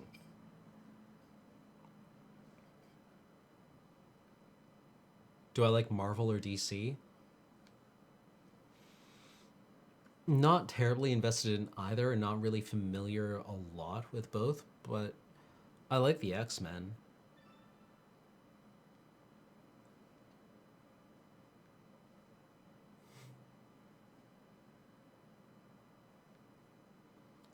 Tokyo Ghoul. No, I've never heard of Tokyo Ghoul.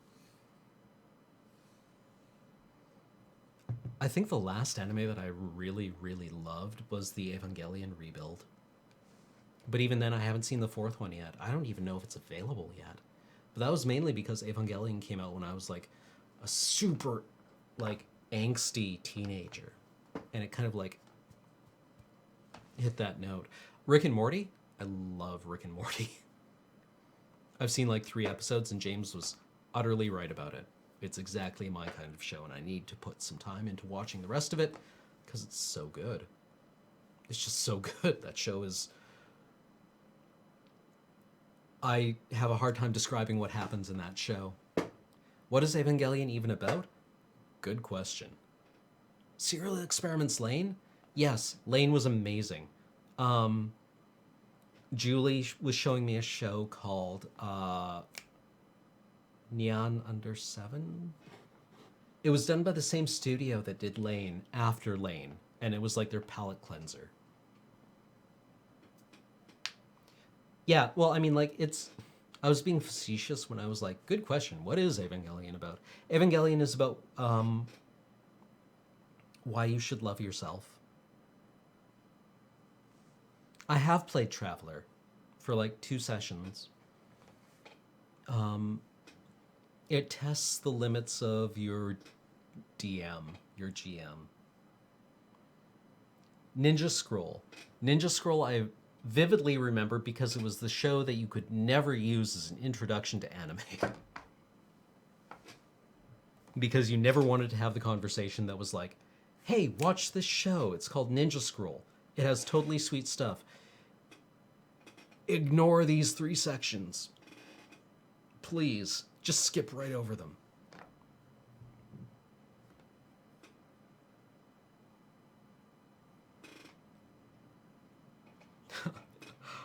Detour 214. Not only if you replace the cast with alcoholics, but if you replace the cast with low-functioning alcoholics.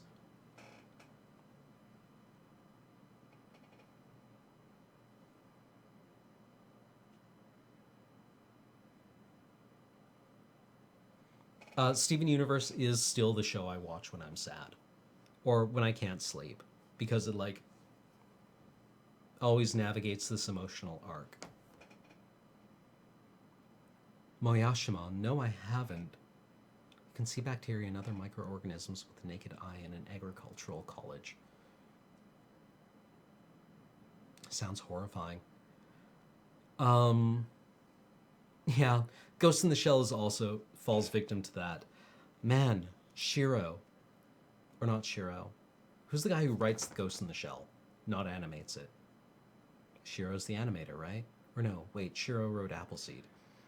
Anyways, he went off the deep end at some point, right? Like, all the porny elements of his work were kind of there. He obviously liked drawing naked women.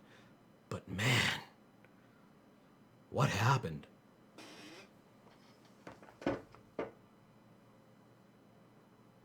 Gurren Lagann, no, I haven't. The last anime series that I watched a lot of was, what is it called? It translates to, like, everyday life. It's about, like, 3 teenage girls who are going to school, and they're all awful.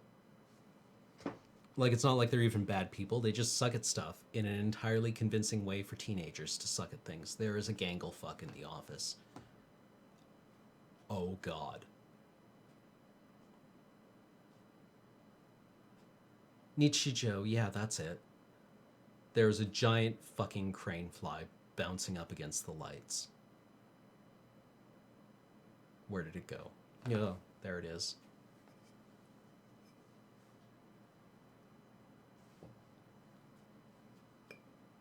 I should run an ad. I should definitely run an ad. I'll be back shortly.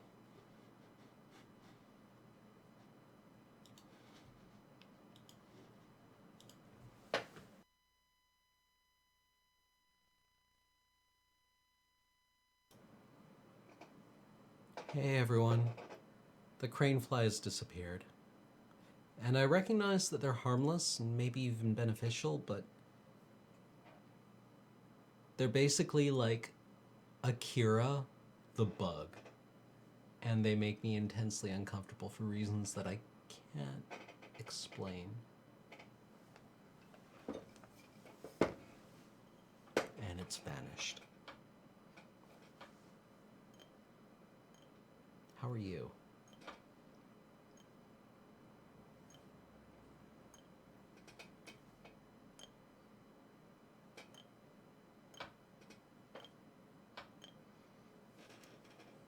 Spiders I'm okay with. I like spiders. Spiders are friends.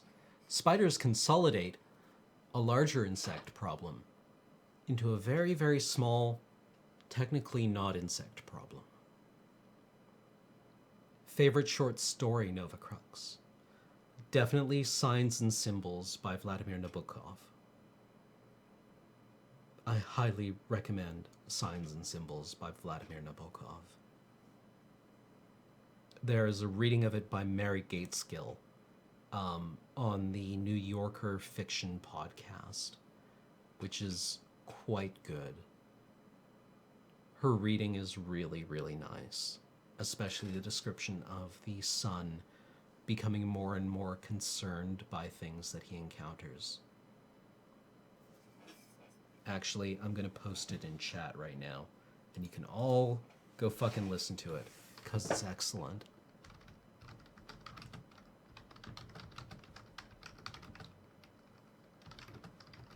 Where did it go?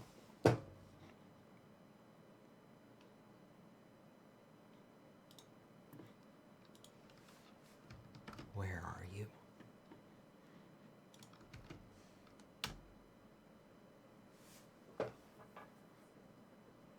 Go listen to that.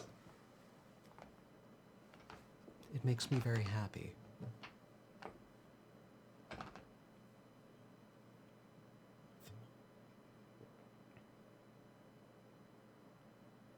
We're waiting for round 3. Oh, yeah, I need to totally, like, read more Moby Dick chapters. You know what? I'll record like 3 tomorrow because the next 3 chapters are only like 2 pages each.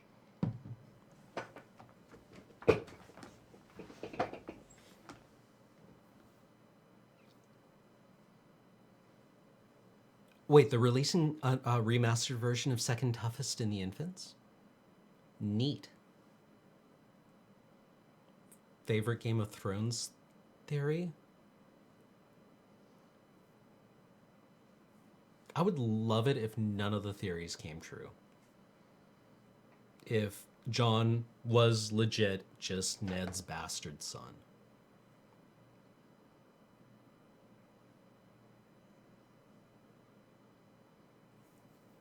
I think that would be awesome. I am my own spirit animal. Actually, not literally.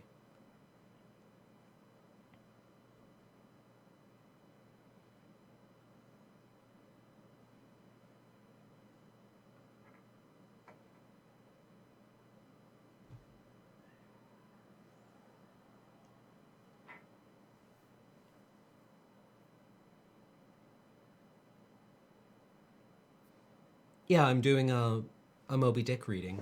It should be complete in like 5 months.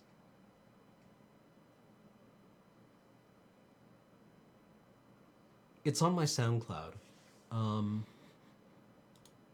Here, let me...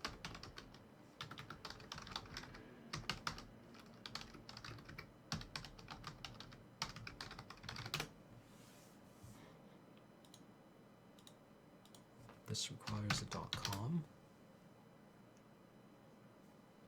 Ha, domed it out. My favorite shade of blue? My favorite shade of blue is 488 nanometer peacock blue as generated by an argon ion laser. And not only is it my favorite shade of blue, it is objectively the best color. Where is the crane fly?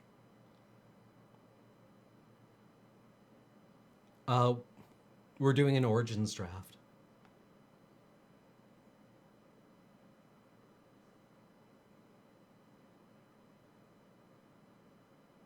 I'm not a huge fan of Infernal Scarring.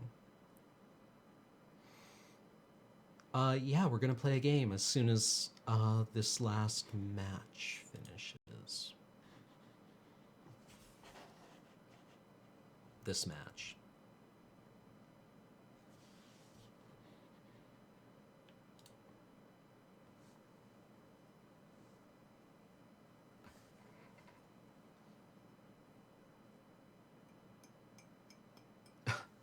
I don't know if I'll ever read anything else after I finish reading Moby Dick. There's like 150 chapters, and even at one per day, that's like 5 months' work. And some of those chapters are quite long. The one on cytology, I think, is like 20 pages.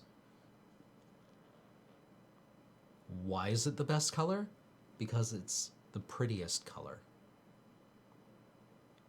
Yes, I've read, well, I'm reading The Peripheral. I've got like 10 pages left in it, and I love it. Even though that's probably just because I love anything William Gibson does.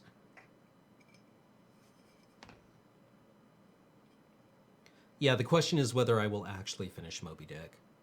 And I mean, I like doing it, so probably. When did I see that color of blue? In a lab. Oh god.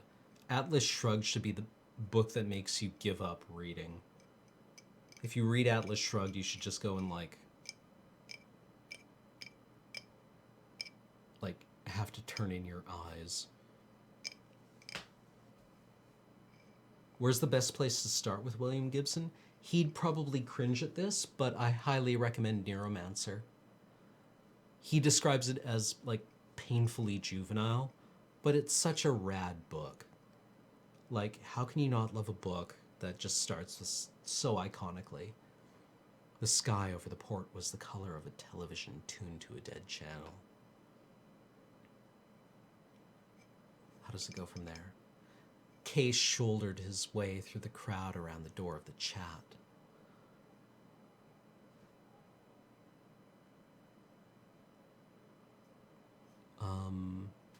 See, the tricky part with Moby Dick is that people have a very odd impression of Ishmael, that he's like this grizzled old sailor, and he's totally not.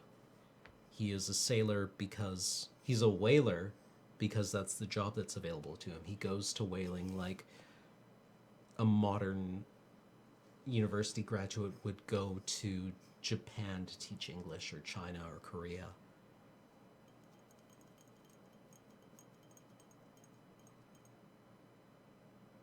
All Tomorrow's Parties is quite good, although I recommend you read... well, the Bridge trilogy starts with... Is it Virtual Light? Does it start with Virtual Light? Is it Virtual Light, Idoru, All Tomorrow's Parties? Idoru? Idoru? Ishmael seemed... At the time of Moby Dick, Ishmael would surprise me if he was as old as being in his mid-20s. But, like... I love the part in, like, even the third chapter, I think, when he's describing the painting in the hotel, or in the inn he's staying in, where he's like, I didn't recognize it at the time, but now I know it's a whale crushing a whaling ship. And you can see it. You can tell it's a whaling ship because of the 3 spires, because that's how the Pequod is destroyed, right? And that's all he can see right now. There it is. There it is. No, it's fallen.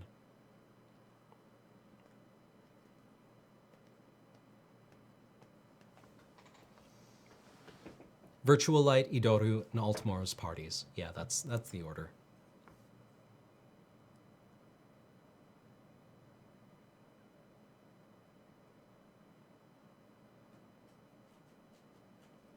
Jesus Christ, can you hear it bouncing up against the soft boxes on the light? It sounds like a snare drum.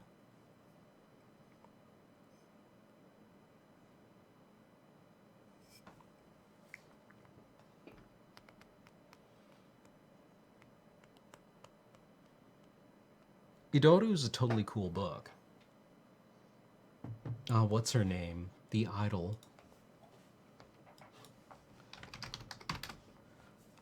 Although it doesn't have Conrad.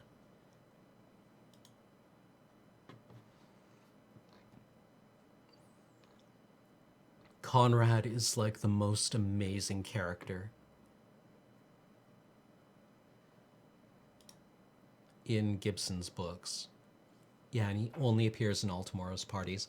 Conrad is a Taoist assassin who's very loosely modeled to look like William Gibson himself, in that he's kind of like described as professorial with like little wire-rimmed glasses and a tweed jacket, who has, or rather practices, sublime skill with a tanto.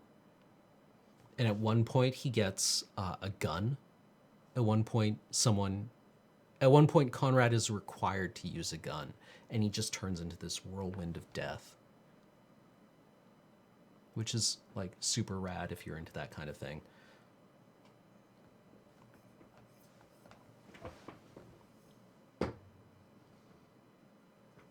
The problem with David Foster Wallace's Infinite Jest is it's like the iconic book for young men to read in cafes, and it's kind of picked up a bit of a... not a bit. It's kind of picked up a lot of baggage. I've read some of Wallace's short stories. Like, I remember The Girl with the Curious Hair vividly, and it was kind of cool.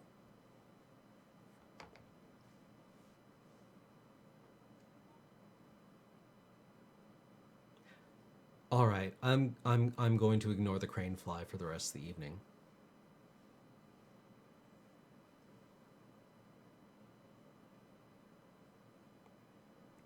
Julie? Julie's great. She is great.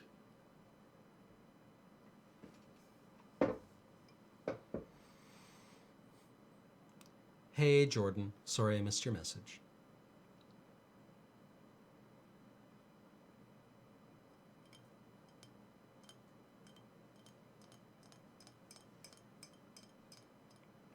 Yes, there is a giant gangle fuck loose in the office somewhere, and it's like flying into things. Oh my god, when did Julie say that?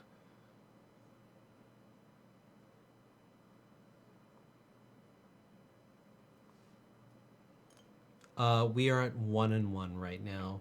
We battled our first round opponent in 2 matches, and then we ran into the green deck that we've been passing that had both the 12-12 and the 8-5 that we are not allowed to interact with. So that was pretty cool.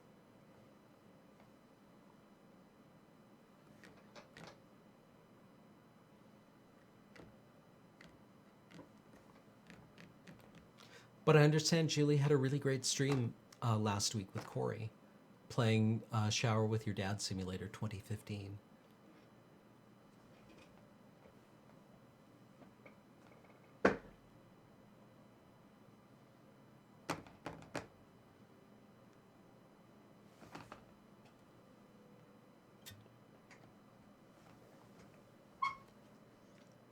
All right. What's up, everyone?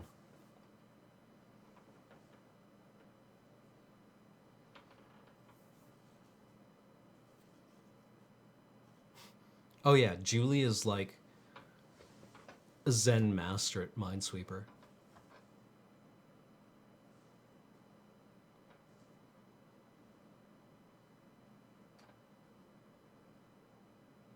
What do I think of Shinji's character? I am profoundly bored by people who are like, geez, Shinji, just get into the robot. It's awesome. It's like, Shinji is a conscripted child soldier who is watching his friends die and who doesn't trust any of his caregivers because they have all got some fairly profound ulterior motives for being kind to him, and he's the exact kind of kid who is deeply concerned about people's ulterior motives for being kind to him. Oh, thank you, Bart Fargo. What am I Zen master of? Absolutely nothing.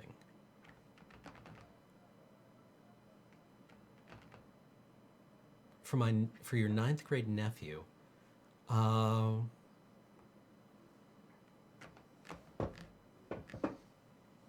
really, really, really liked A Wizard of Earthsea Lithobreaker.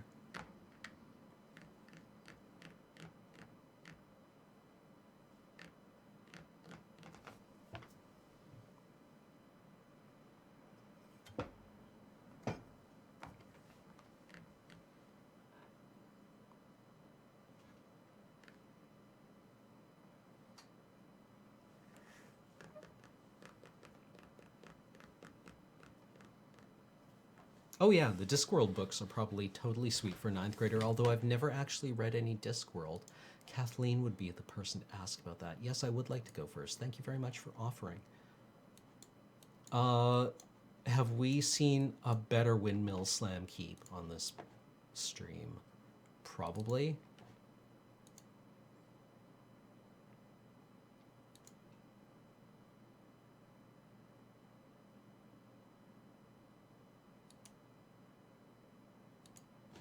I think this matchup is quite good for us.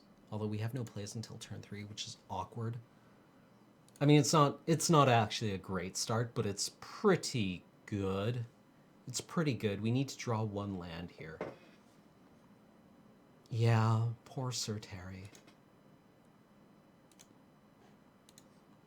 It's beginning to get awkward. We definitely need to draw a land next turn. Take 1, fool.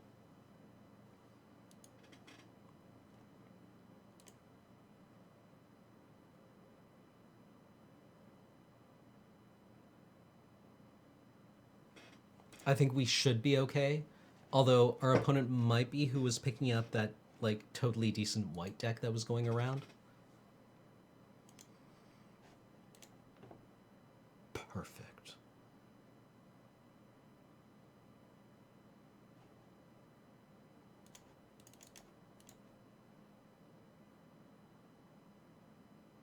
I think we just crush in for 3 here with Thopters.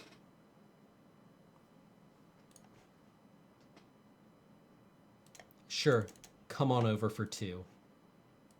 I dare you to swing in with your Orchard Spirit.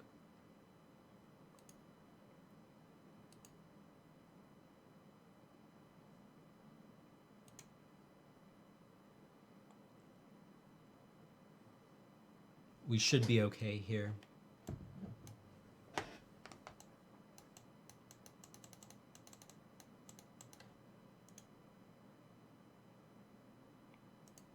Okay, you've got a blocker of some kind.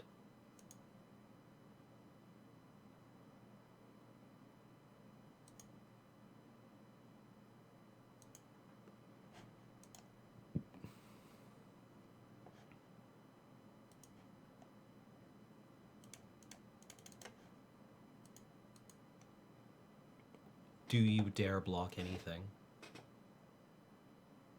There you go. I'm just going to savagely 2-for-1 myself here, KK.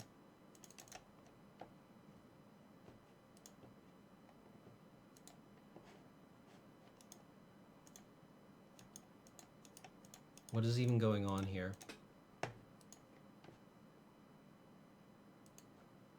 Oh, it's a sorcery. Duh.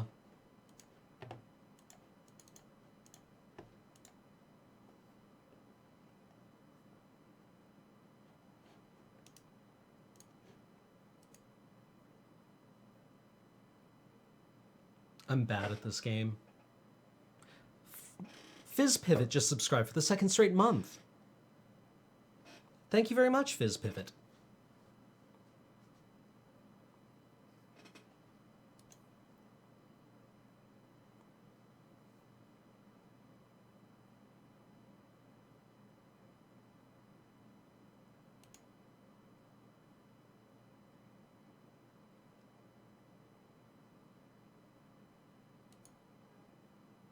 Okay.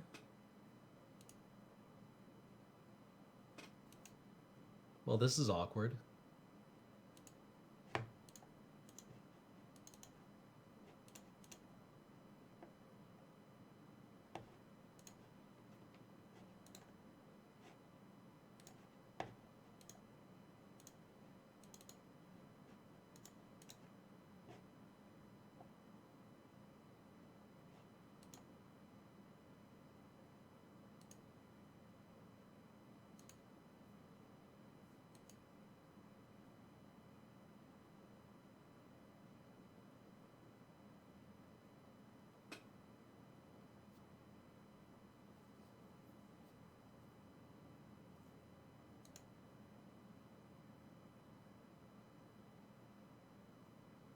Interesting.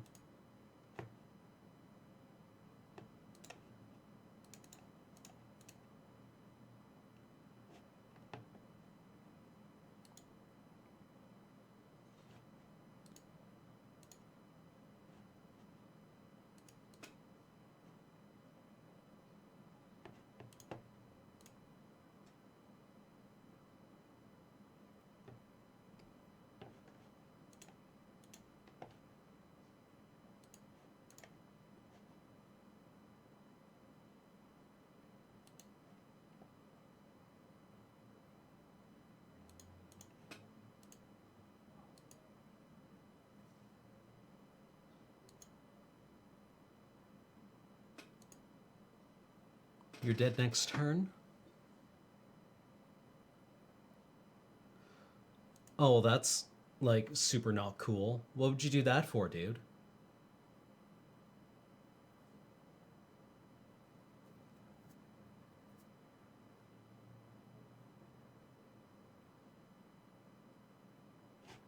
Wait, what happened?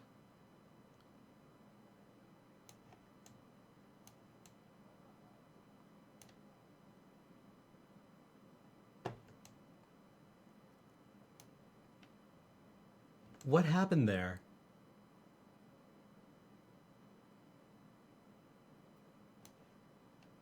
No, this is I don't understand how that didn't work. Like, obviously the triggers were messed up. Yo, Cam. Yeah? Did he end of turn Hixus? Oh, so the damage hadn't been done by the time Hicks was on the battlefield. Hixus has to be on the battlefield before the damage gets dealt, or the trigger never goes on the stack. Right. Yeah. Awkward. So the old EOT Hixus womp womp hit strikes again.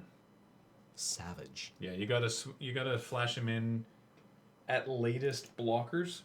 Okay. Ideally, you flash him in during attackers. You can block with him, eat something small, and exile everything else. Noted. So yeah. Well, Kind of opponent won't make that mistake again. At this moment, Captain Tupolev is removing the safety features from all his weapons. They might make that mistake again. They might just think Mitgo like effed up. It's possible.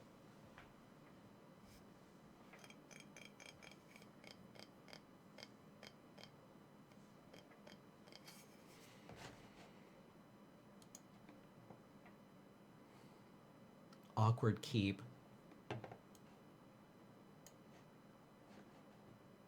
We are on the draw.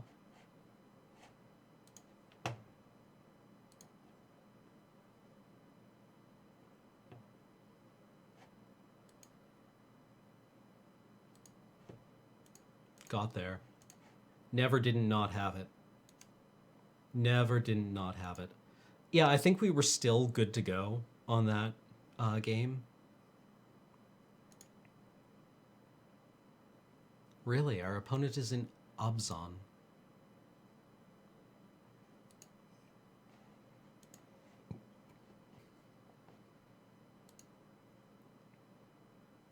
Oh, what am I drinking? Tonight it was a Phillips Brewery Crookeder Tooth, which is Phillips' barrel-aged version of its pumpkin ale, Crooked Tooth. So this is Crookeder Tooth. And it has a slightly higher alcohol percentage, and it is less pumpkin-y. Like, less explicitly pumpkin-y.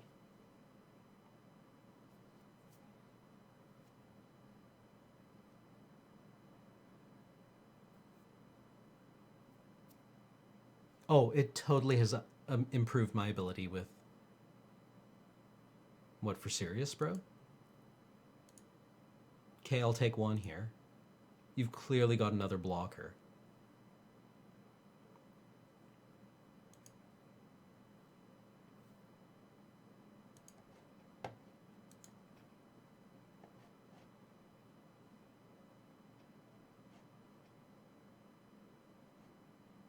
Do we just, like, anchor this guy and time walk our opponent while scrying to our next land? This is super awkward.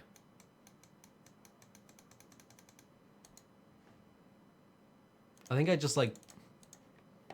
I like the tempo play here, even though we're not offering any pressure. Yes. We need that land. Like going Guardian Automaton into Chandra's Ignition, and then swinging.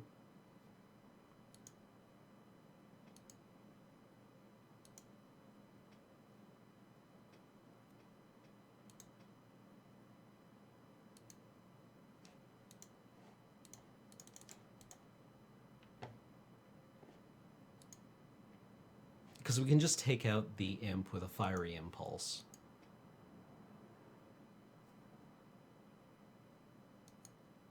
Yeah, I mean, it's not the worst play in the world. Okay, get in for another one. What are you doing? Blightcaster. Okay. Oh, well, that's quite good, too.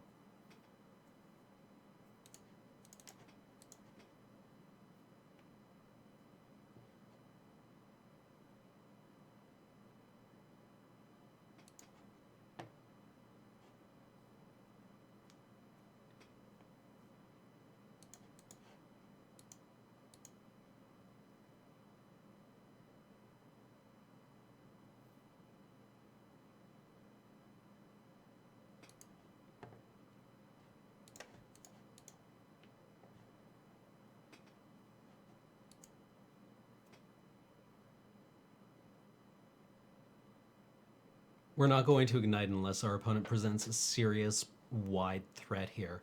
Or our opponent is at like 3.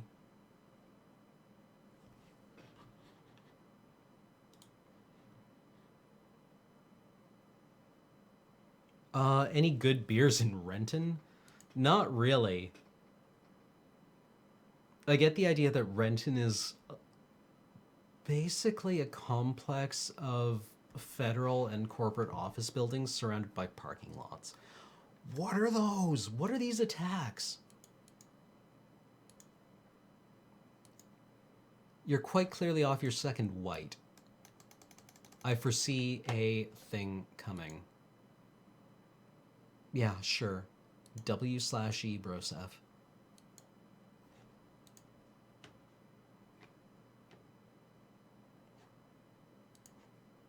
We just crack in with, like, the automaton and the construct here and let opponent figure it out.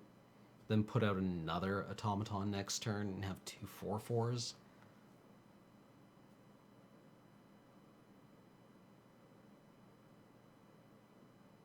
Okay, you're trading off your undead servant with...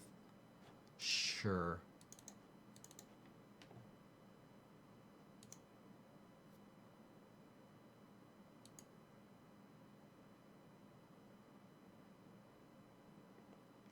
The only real thing I remember hearing about Renton was that there was a peeler bar near the Wizards headquarters that Wizard staff were asked not to go to with their security badges on. If they could maybe avoid it, that would be swell.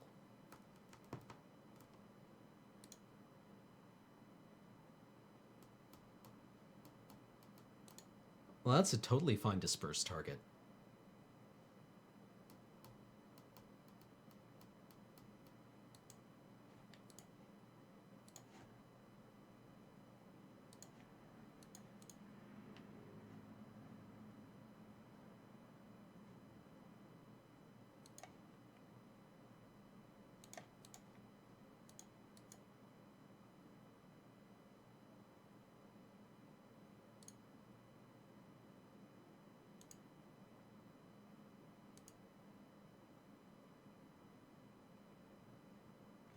Next turn, I think we just Chandra's Ignition, blow up his board, and swing in with the Automaton.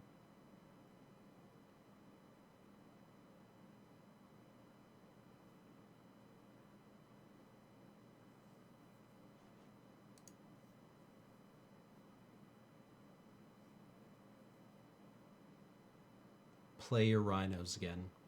Stalwart Haven? Okay.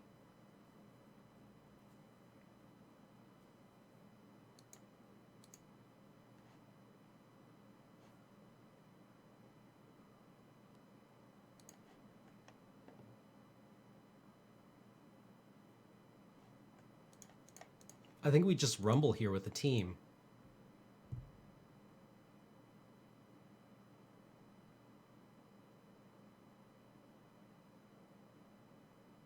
Or was that a mistake?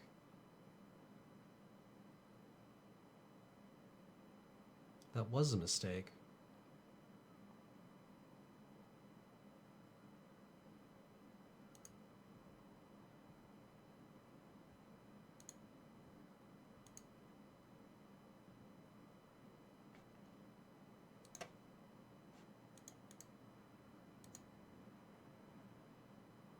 Well, whatever. Opponent is dead next turn unless he kills us now.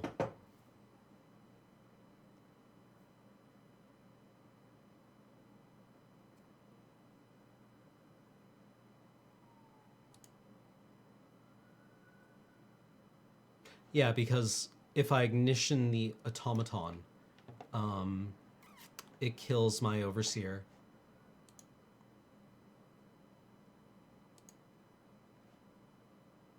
Thanks for showing up, Bone to Ash. Yeah, so we just beat in.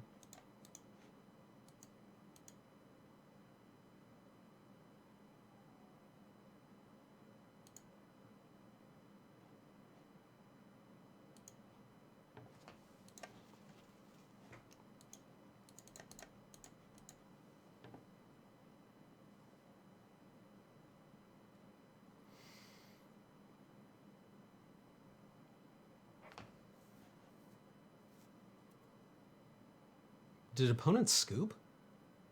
Wait, was that game 2? Rad. Okay, that was fun. What now?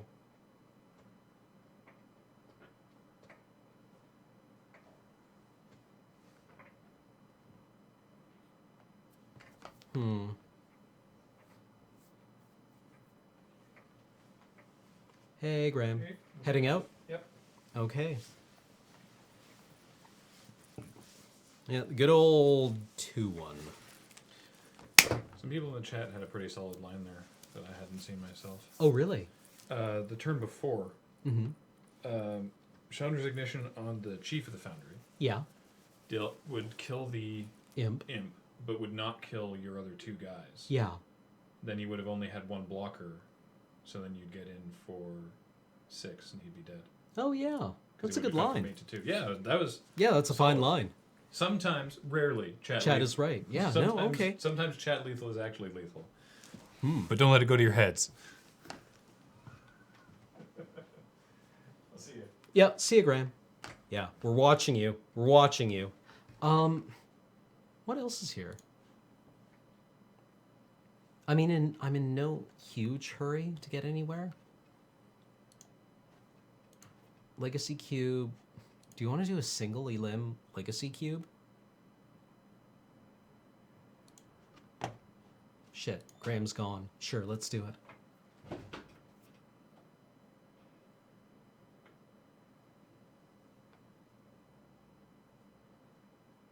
Really? BDM referred to me on the Community Cup coverage? I had no idea. That's pretty cool. Old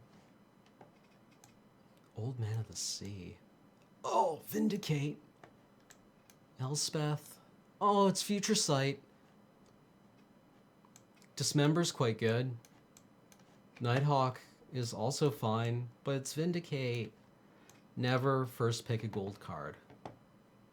Never first pick a gold card. Silverheart just kills you. What does Old Man of the Sea even do?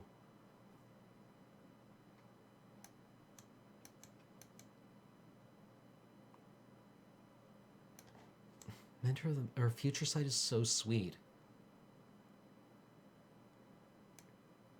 Force Super Friends. Do we just, like, okay, Elspeth goes into White Weenie and, like, Super Friends control.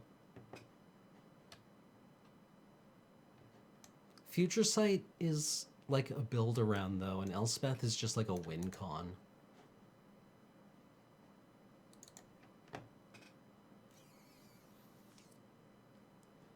We need to get to Elspeth.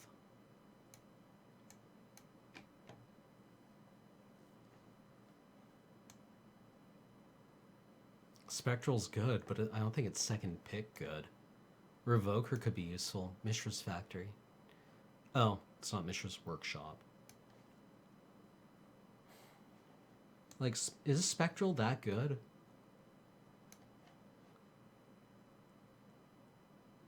No, I know how good Future Sight really is. I've played with Future Sight. It's a build-around.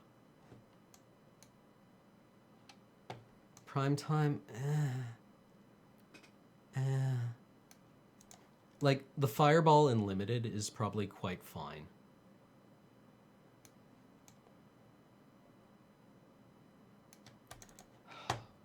Fine, let's force Mono White. This is the worst. This is actually the worst. Hangerback Walker.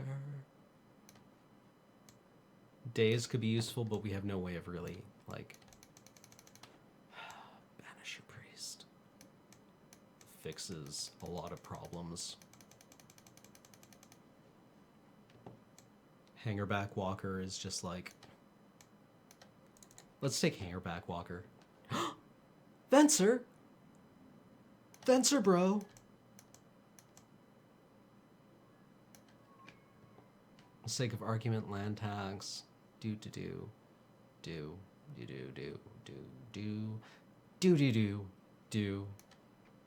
Just like ramp don't work no more. Well, ramp actually just ramps you.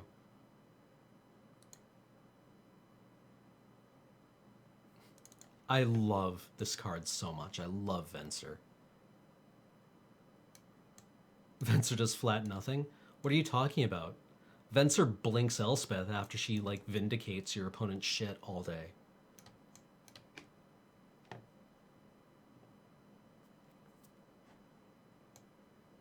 Elspeth's like, wrath your board of relevant creatures, and Venser's like, hey, why don't you take 5 in another dimension? I guess we're on the Super Friends plan.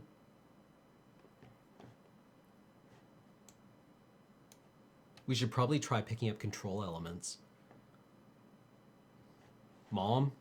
Do we take Mom? She also does nothing. But she does nothing forever. She does nothing forever. These are sorted by mana cost. Mom. Yeah, we take Mom.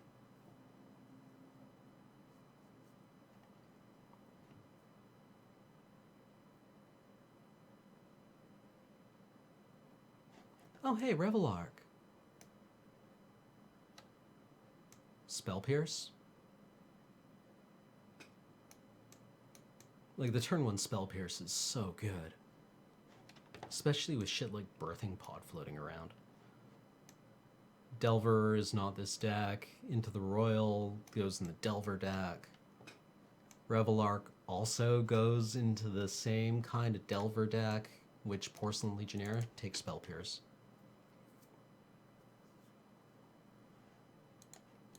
Lily. Original Lily. Psychotog. Ooh. Psychotog, you say? How do we feel about, the Psychotog plan?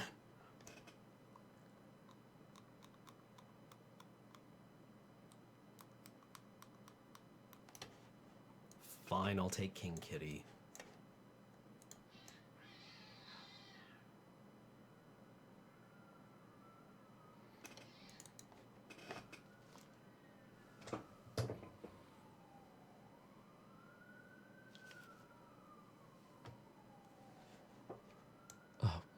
hi, Archangel of Thune. Hello, also, Arath. I think we're just in, like, Esper, what do you do again? Although, this guy is interesting. I like this guy.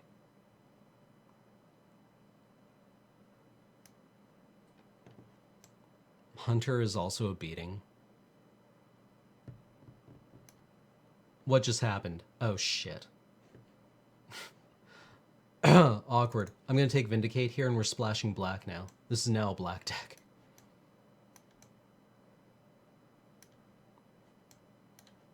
Awkward.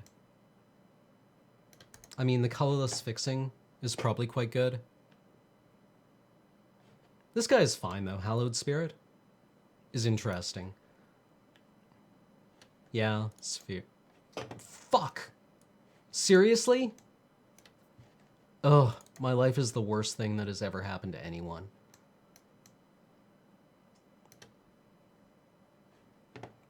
That was a savage misclick.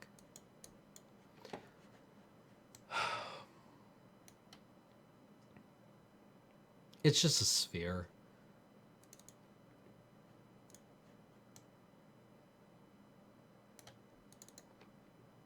If we're splashing black, I'm gonna cut this pod. Gravecrawler is not quite this deck.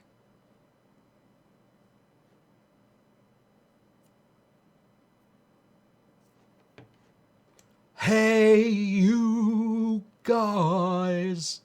But Ashiok, for the control plan, seems kind of unparalleled, unless you consider swords.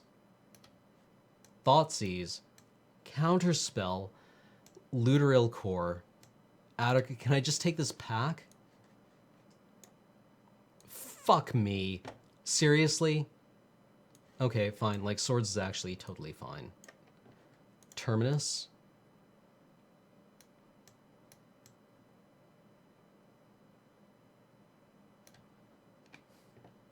I am so bad at this entire game. Polluted Delta.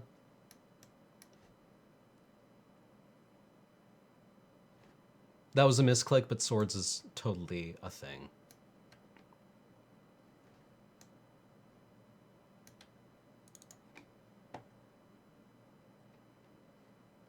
Baneslayer.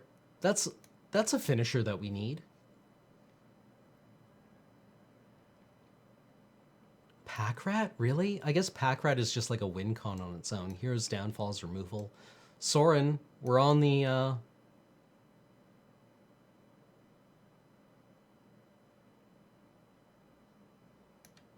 we're on this plan, kind of.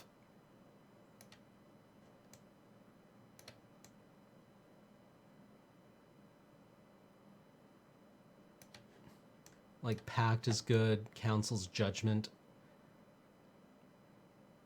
is also, like, super strong. I think it's Judgment. Just unconditional. Fuck that. Entreat? Are we on the Miracles plan?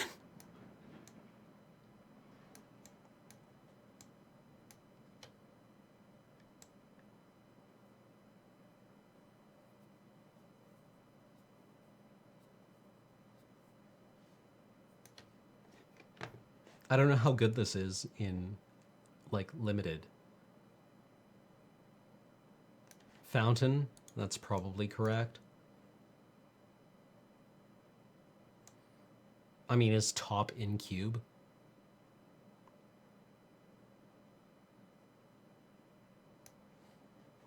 Fine, I'll take the fixing.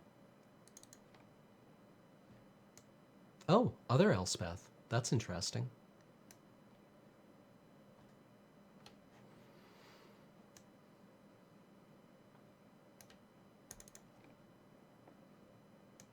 Yet other Elspeth.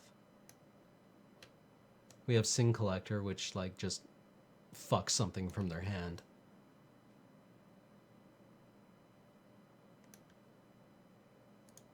Top is totally in cube.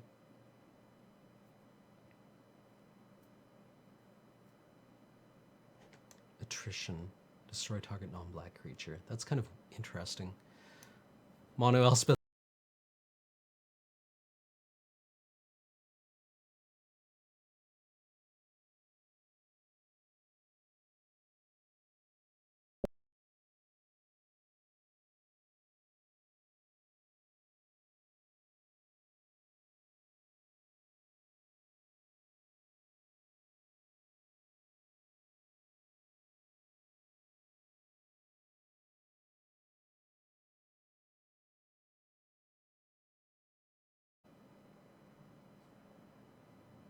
Pick the wall? Seriously? But Silumgar.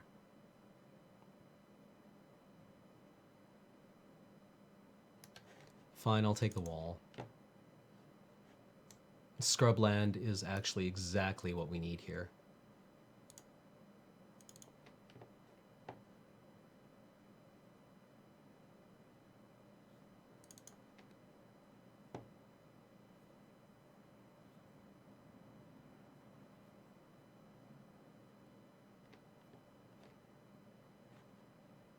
I think our black and blue seem exactly worth a splash. Frontline Medic? This is like an aggro card, isn't it? I don't like you, Abrupt Decay.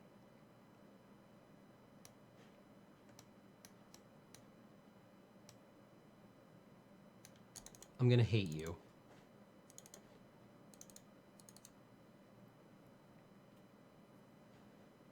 Venser Wield. Sick. Yeah, oh, I love the idea of blinking Wall of Omens with Venser. Entreat Wield. Interesting.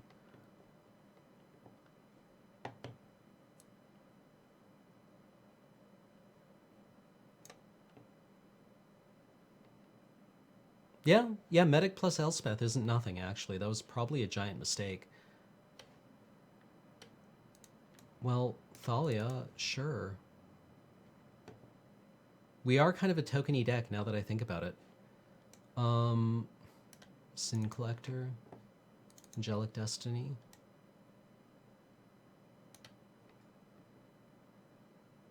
I would kind of run this right now.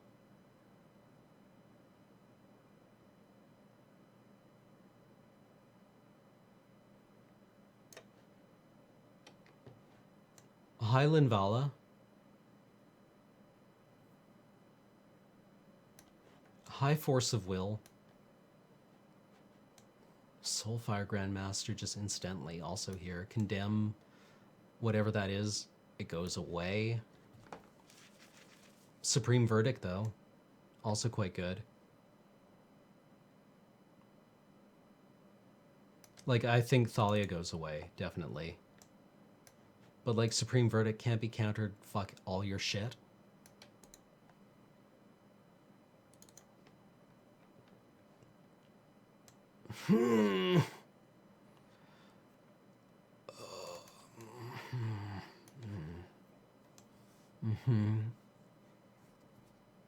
I mean, we're never casting this guy. Murderous Cut?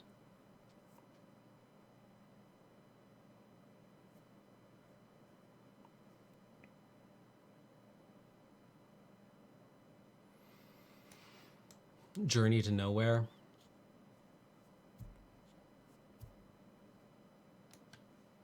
Yeah, I think Journey.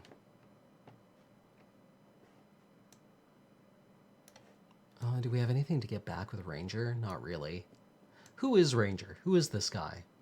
It's one of the invitational cards. Caves might actually be the correct one, although I think it's Bone Shredder. Just come out, kill something. I like Bone Shredder in this plan. Eos gets Mom. I think Cave might wheel. I'm taking Bone Shredder. Elishnorn is yet another win con, which we have a lot of, but she goes really well in the whole Sorin Elspeth plan that might actually just be super relevant. And we cut blue.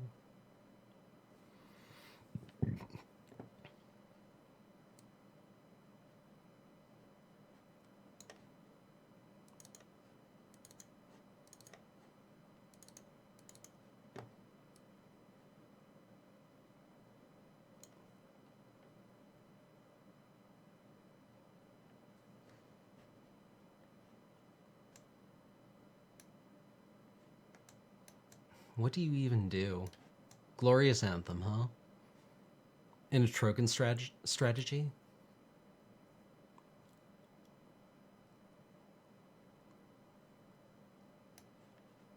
Flooded Strand fixes our mana, but if we're just black-white at this point, I think the Anthem is like the clear choice here.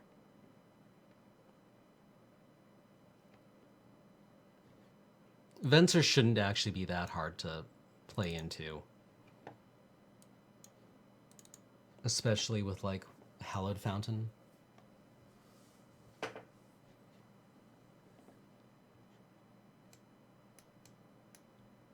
And then we're just kind of on, like, this white weenie plan, or a white tempo plan.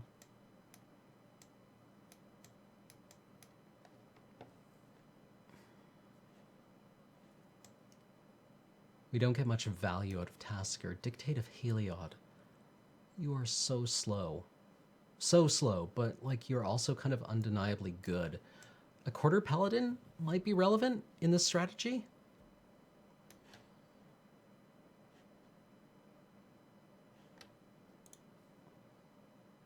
Heliod, yeah. I mean, obviously there's a correct choice. Tanglewire. No, not this card. Is this kind of like a Tanglewire deck? Is this stacks? If we're just, like, shitting out tokens?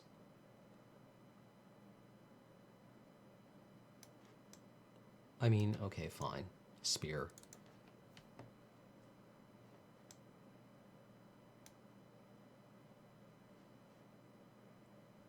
And also Hall. I guess suddenly we're all of a sudden in this, like, plan.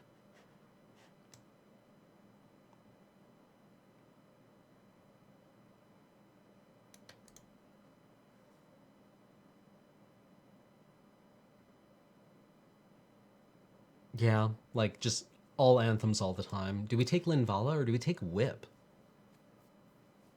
And just have... Yeah, I like Whip. What do you do?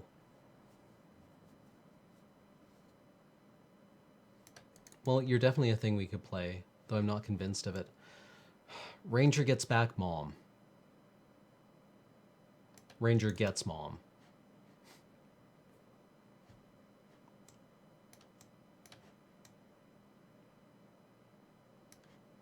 Get rid of Dreadbore since it kills our things occasionally.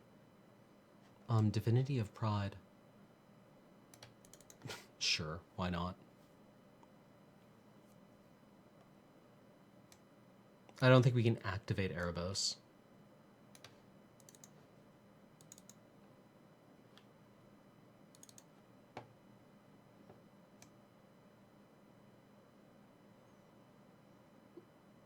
But, like, the draw ability. Tanglewire. That seems like a hell of a thing to wheel in a token strategy. Also, we can blink it with Venser. What have I even done here?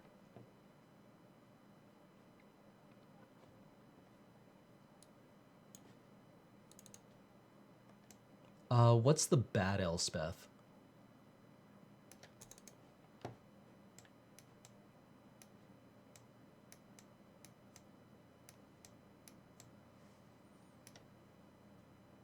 I feel like the token strategy does not really want a Terminus.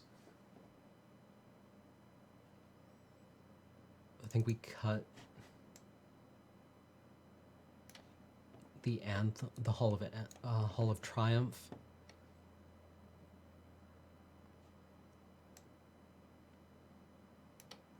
I think we cut Erebos.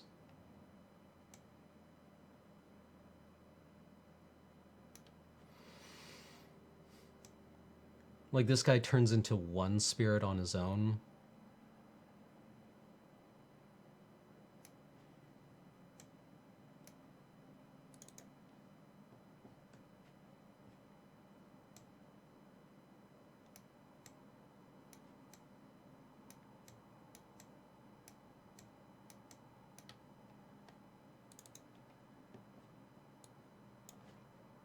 Entreat.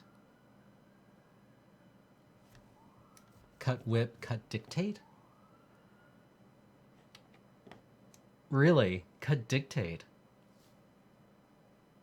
Cut ranger? Yeah, ranger doesn't hit a lot. Ranger hits mom. But, like, mom is really more of a control thing. Angelic Destiny? Don't we want Angelic Destiny on all of our tokens? No way, I like Venser way too much. Also, his -1 ability. I think Entreat is way too greedy.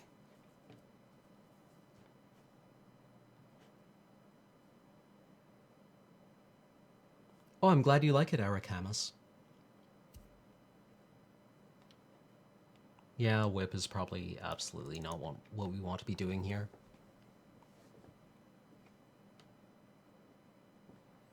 Yeah, Venser's -1 is just like GG.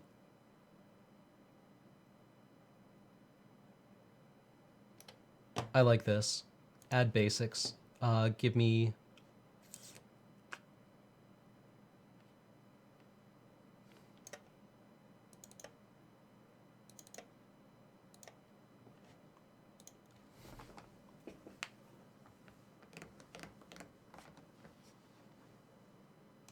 Or actually, wait, we've got Spear and Glorious Anthem. That's right. Yeah, like... Ugh, I think we actually have too many anthems. Too many anthems. Too many anthems.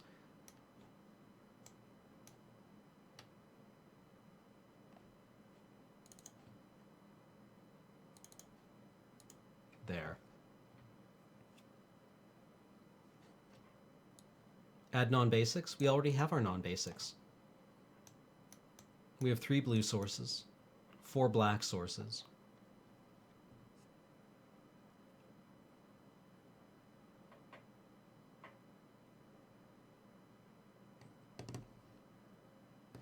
Right, I need to remember that, like... Ugh. Cube is hard. Cube is really hard. Hall is easy to cast, it's true. A recommended reading list? Oh, right, I need to put that together. Oh, right.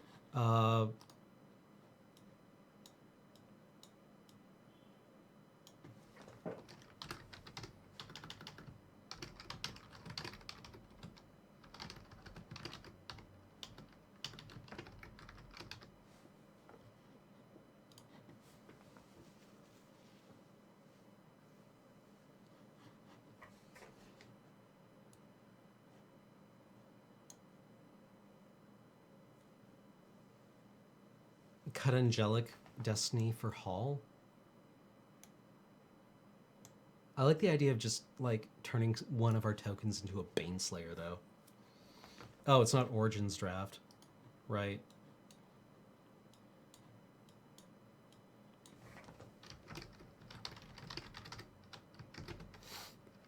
Legacy Cube.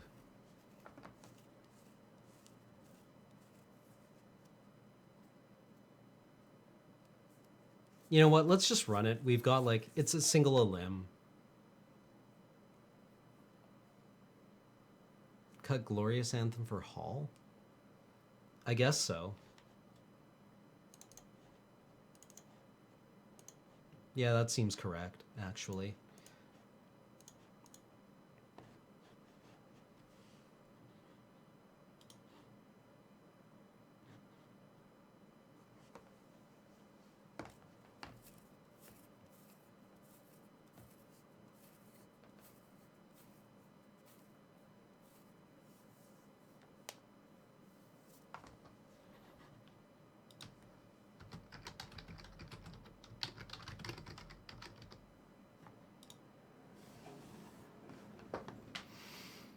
All right.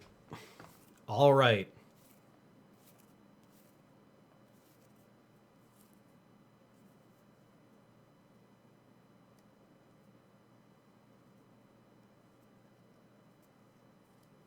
We'll see what happens here. We can always sideboard out. Yes, I would like to play first. Thank you for asking. Turn 1 mom? What? What? What? Look at this savage beating curve.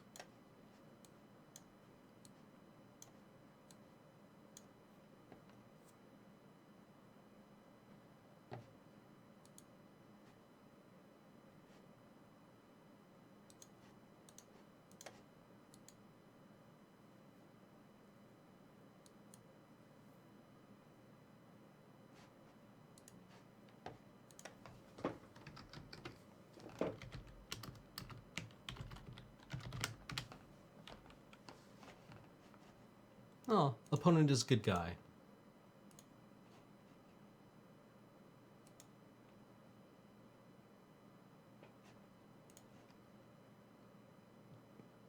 Beats for 1, sir.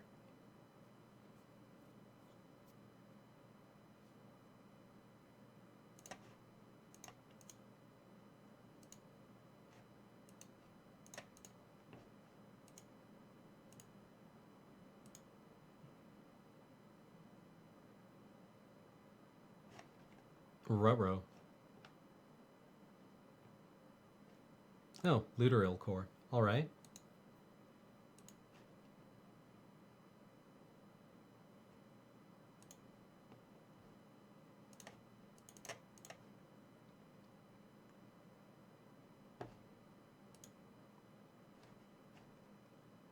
Oh, piss the hell off, Upheaval.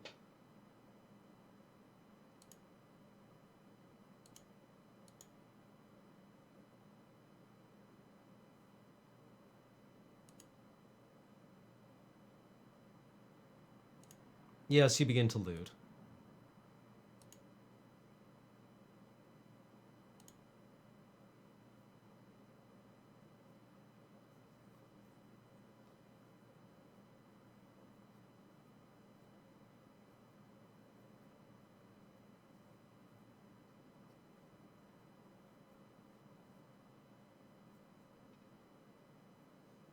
We are facing the Upheaval deck. Fortunately, we hit Upheaval. Upheaval is gone.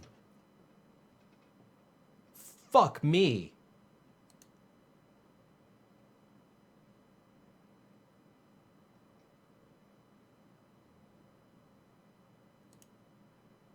Well, luckily we're going to win the game with what we have in hand.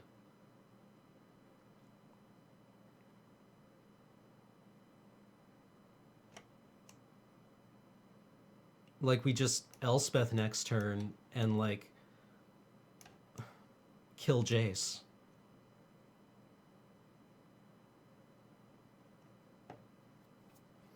Right through any conceivable blockers he could have, unless he's got Force up. Like, it's hard to imagine an opponent playing Jace without Force of Will up, right? Or Daze.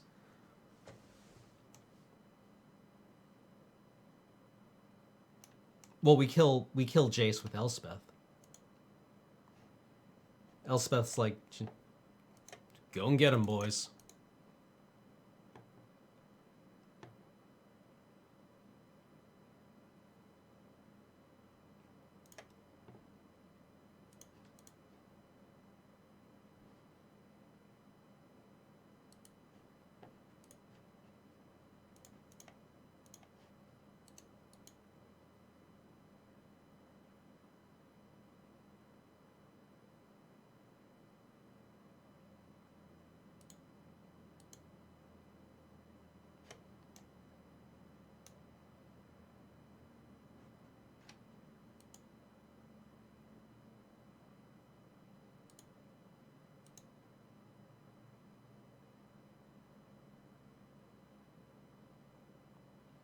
Oh, that's great to hear, Admiral Memo.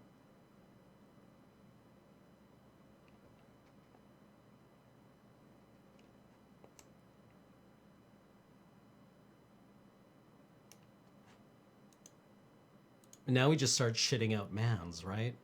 We, like, journey to nowhere his looter and are like, grats on drawing 2 cards. It's pretty good. It's pretty good. Huh.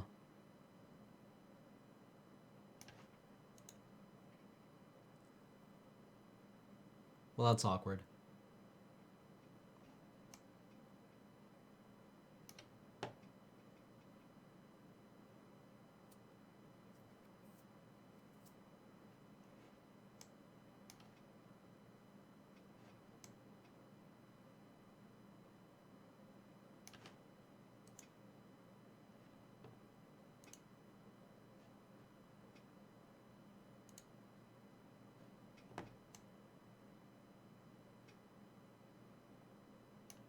I mean, we can just protect ourselves. Oh no, we can't even protect ourselves from Shackle's mom.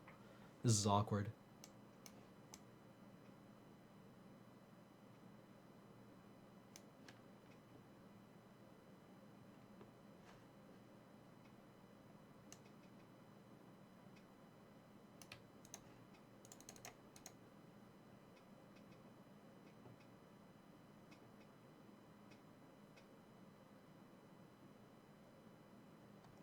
GCU, of course, I still love you. Go work on your tables. Figure out tech.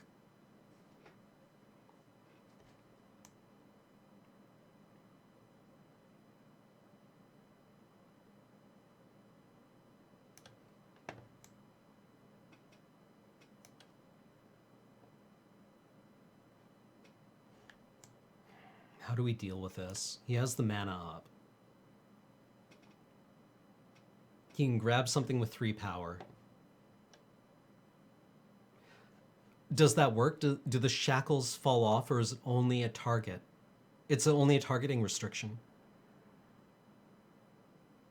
It gets stolen in response. I think we just go wide here, right?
Getting the Savannah is an interesting play.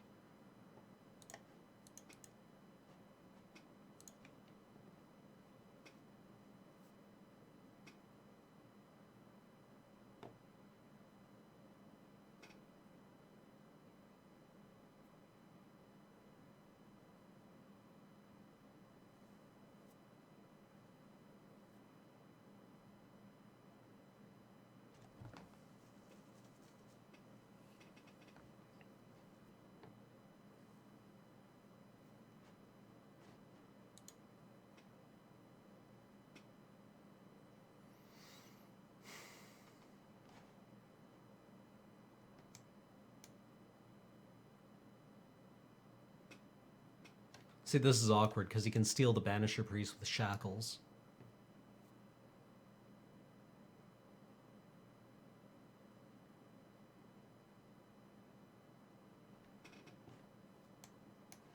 God, I hate this card.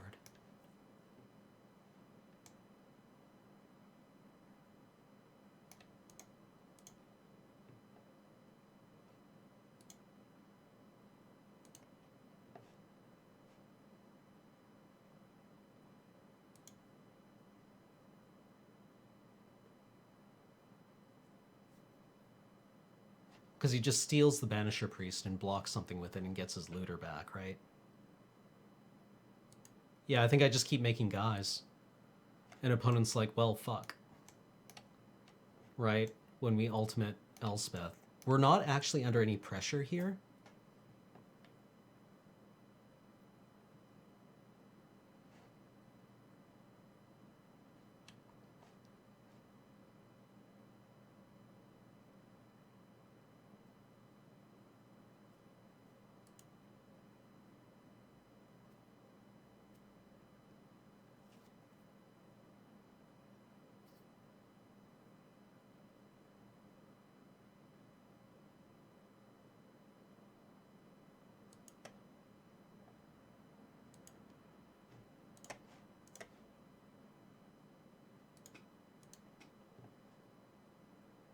Yeah, gain some life.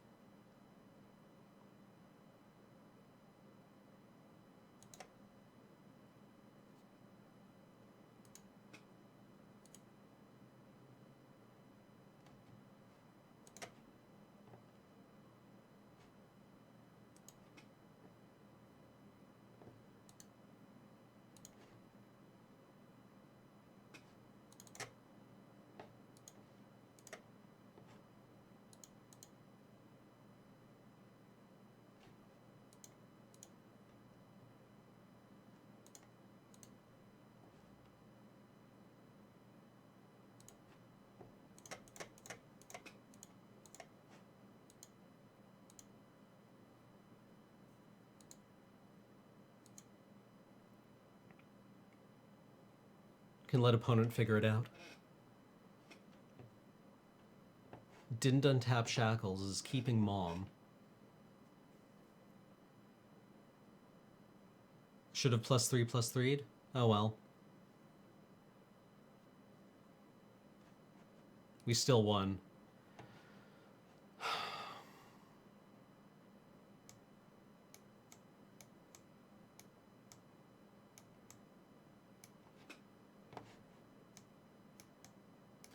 I think we just have to hit our Vindicate.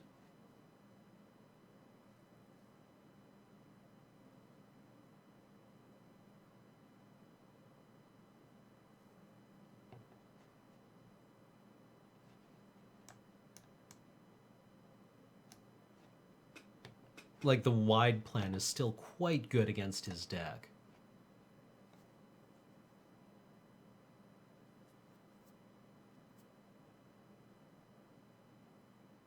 But upheaval is a big problem.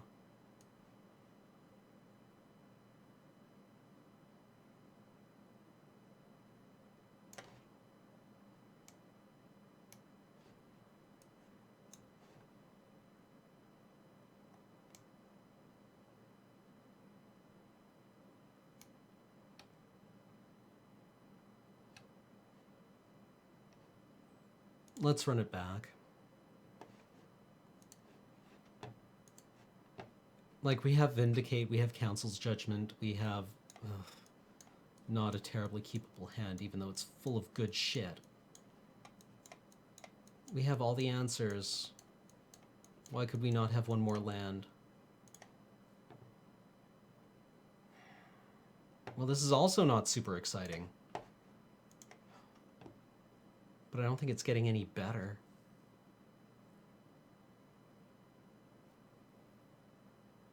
I mean, we're on the draw. We've got some answers for things, but we have, like, no plays until turn 6 against a deck that's playing blue. F.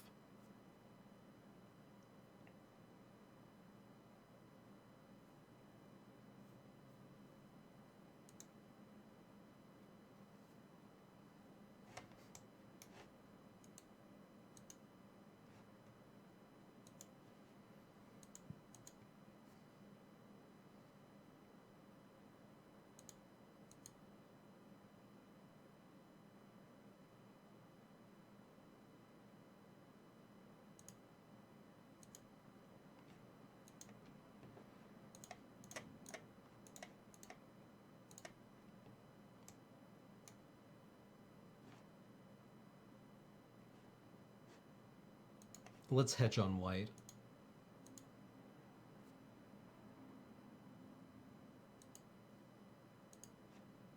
Okay, opponent is off his...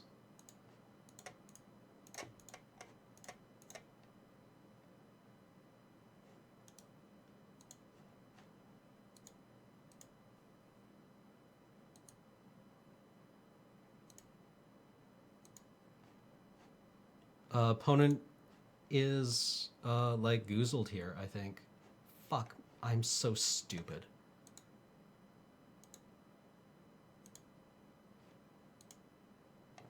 Why am I so goddamn stupid? Let's just click through things.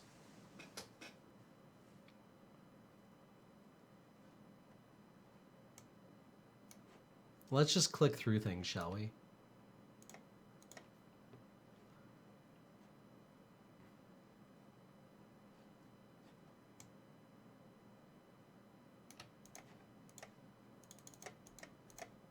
Because we're stupid.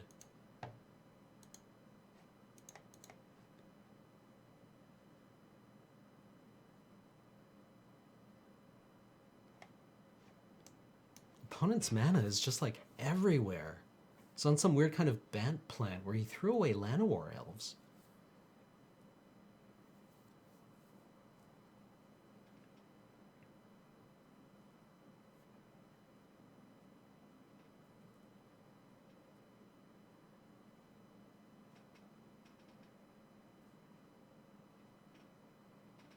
Like, we could have hit for 3 there, right? Well, 3, 8. We could have hit for 8 with lifelink.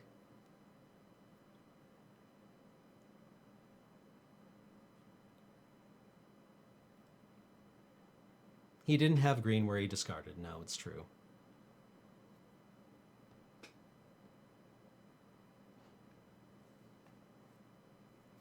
It's just super, like, bad feels to lose out on... To swing for 2 when you could have swung for 8 lifelink. No, because we could have given him +1 Sorin. Right? Or no, wait, that was from the +1. Duh.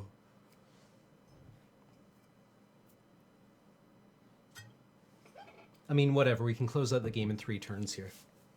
Right? Overgrown battlement. Okay, not relevant.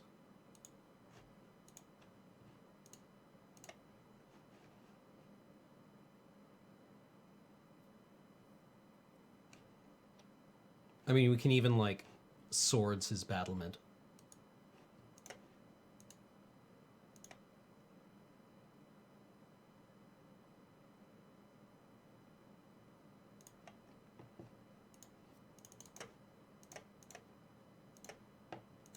But we're not going to.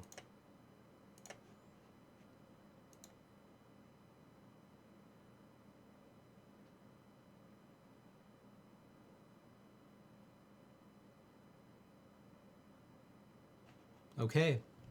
Even though we were big slops, we still won. Awkward. I mean, opponent kept a 2-lander, which should have been fine. But hey.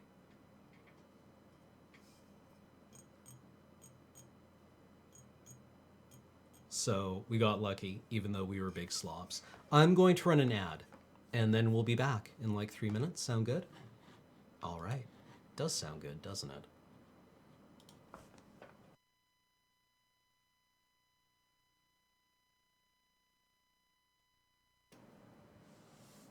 Hey, gang. So, what the hell is lantern control?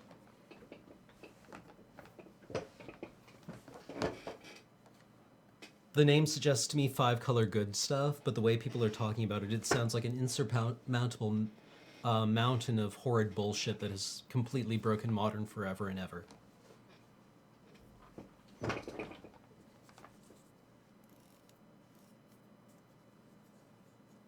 Lantern of Insight?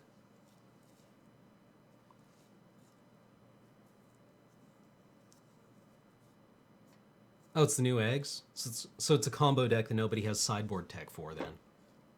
How is Cranefly... Fuck, I forgot about Cranefly Friend. She's probably still around somewhere. Maybe she escaped.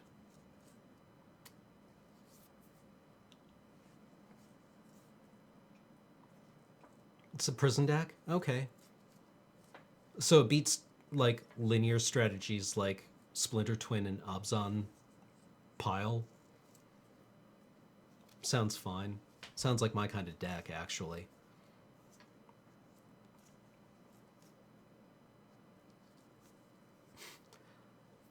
Fuck. It's a pile of unplayable commons that crush Twin. That makes me so happy. It sounds like the exact enema that Modern needed. 4 copies of Ensnaring Bridge. So it's actually like if 8-rack was good. Cool.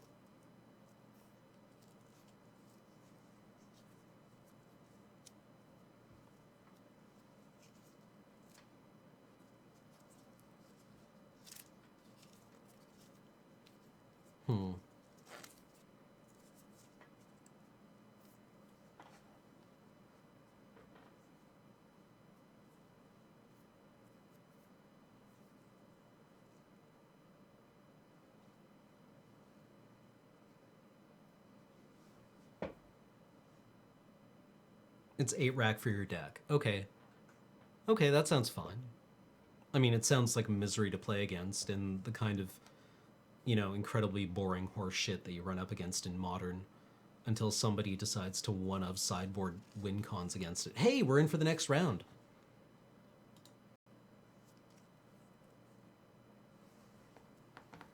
So it's like eggs in that it's the deck that everyone is like, man, this deck is so stupid because it's being played well by a good player. And there is, like, no sideboard or main deck tech against it.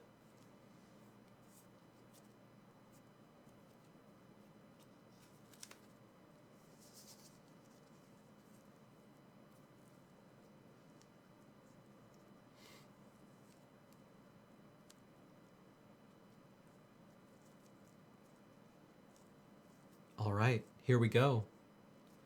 Oh, wow, this is an 8-4. So we're actually in, like... We're in a real game of Magic now, boys. People. Friends. It loses to Snapcaster Colligan's command. Colligan's command is in Modern? That makes me real happy. I love the idea of a Rakdos Electrolyze.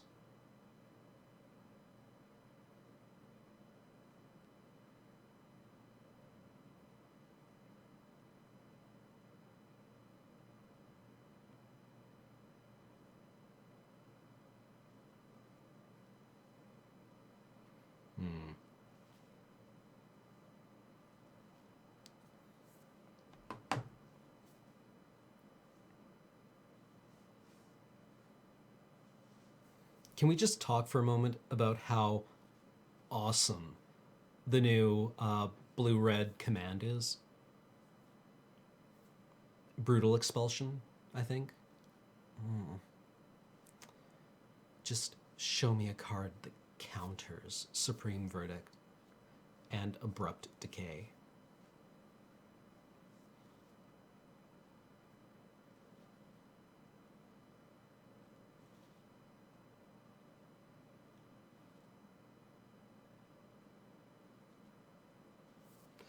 Like, I guess it's no fun if it's just non-interactive and you're like, F6. Totally ready for the Zendikar pre-release. I'm quite excited about it. Well, this seems bad.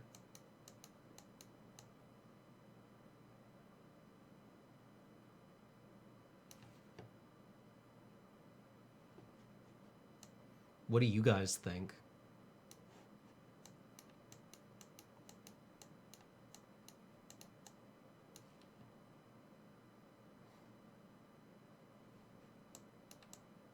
I don't like this opening hand. It's kind of like all in on a 2-2. But is it getting better if we mull? Fuck. Yeah, I don't think it's getting any better on a 6.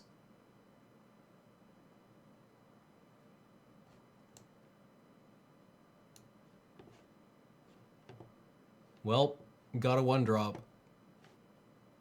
Oh no, they didn't take it. Okay. Well, we just found our win con. There's nothing that exiles anything in this game, right?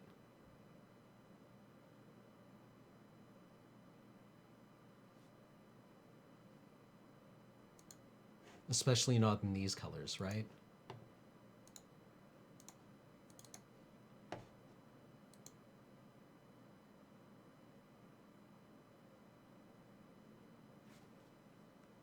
Come on, don't daze me, bro. Mana leak? Sure.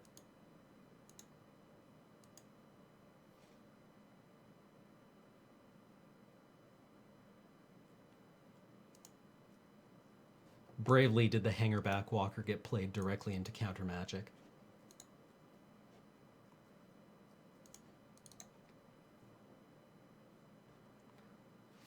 This is where everyone finds out that I don't understand the stack in MtGo. I have an admission, you guys. I've never effectively used the stack in MtGo.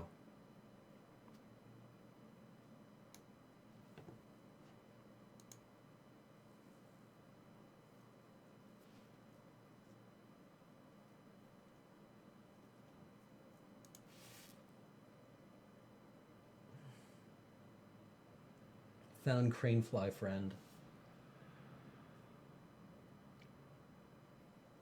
Okay, you're countering, like, you know, decent but not critical stuff to my plan. And that's fine.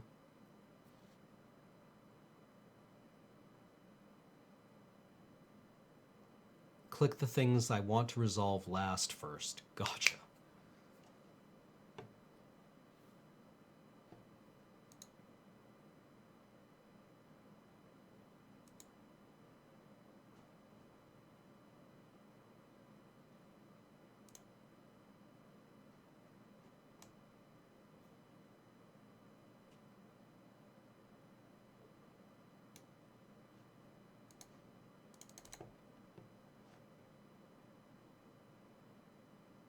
Show me another counterspell.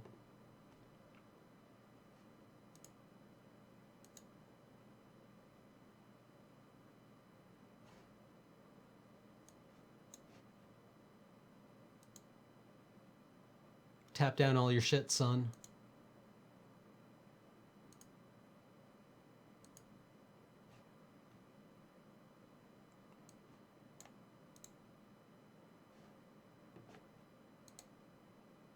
That's correct, right? The fading counter comes off first, then okay.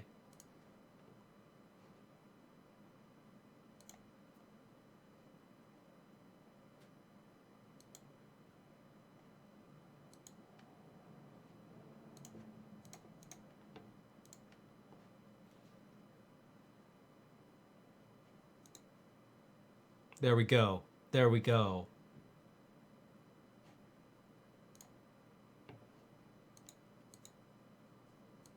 Got it.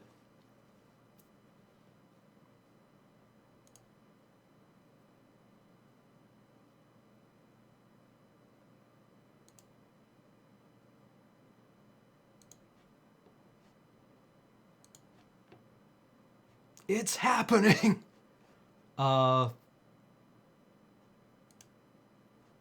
There we go.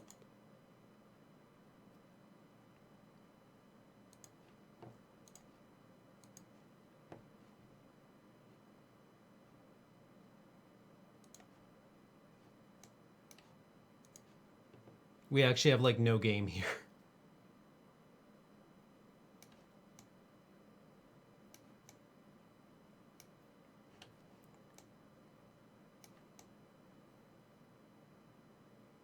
Can we play this thing out with no targets? Spear? Yeah, alright. Pseudo haste effects.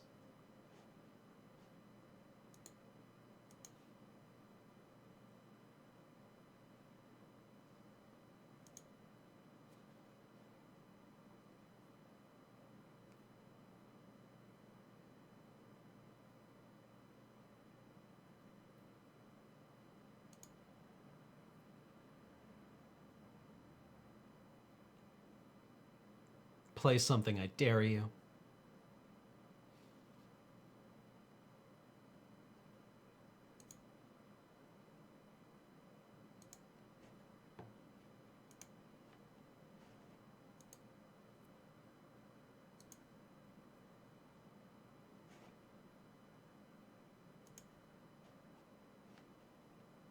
Well, Vindicate's not bad, but it's not a win con.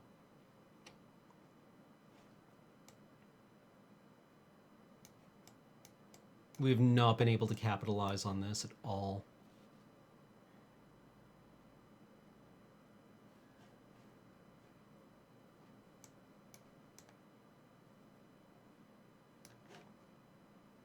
Which is sad.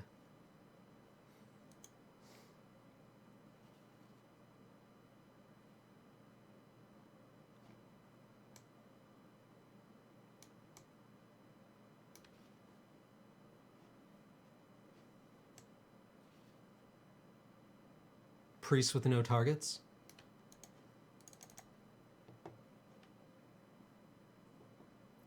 Sad, but, I mean, adequate. And our opponent Ancestrals here.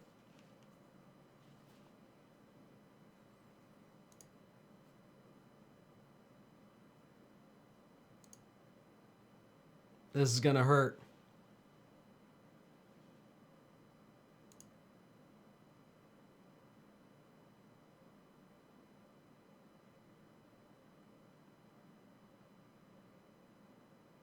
But I think with Angelic Destiny, if our opponent plays out for like something big,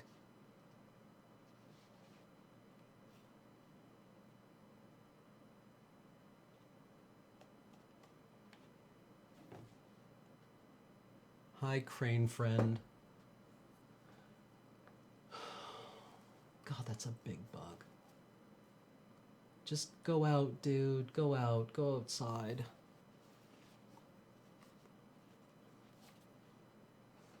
I mean, yeah, Tanglewire did flood him out.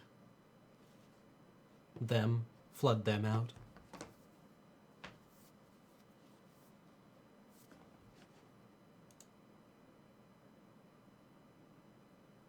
They have to discard 2.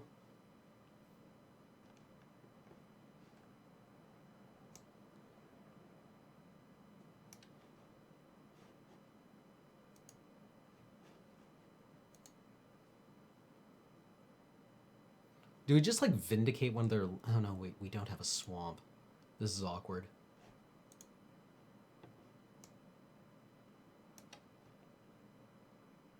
Okay, Bastion with the priest, then Elspeth.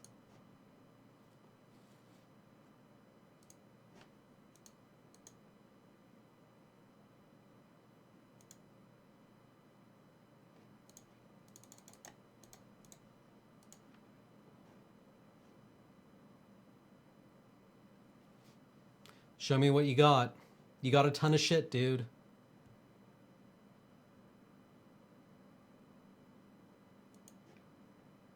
Did you hit nothing?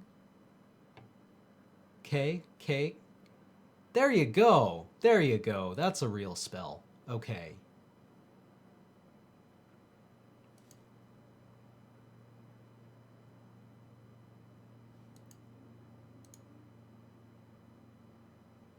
We got to make them have it, right?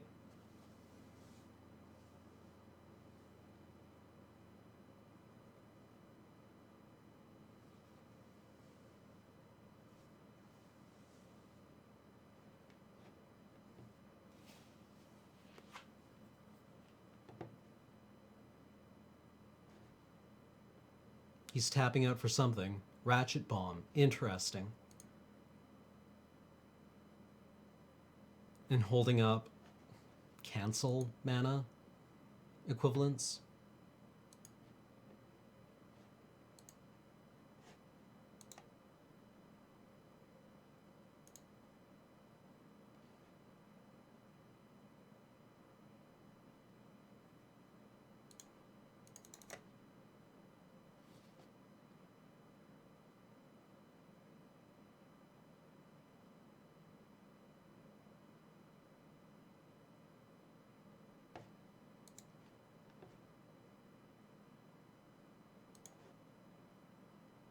We just have to make him have it, right?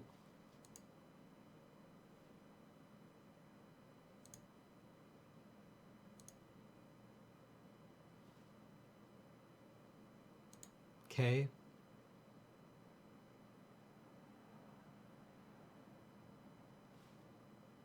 Like, he's sticking up to 3 here. We've kind of played into 3. But by the time our opponent is able to do that, well...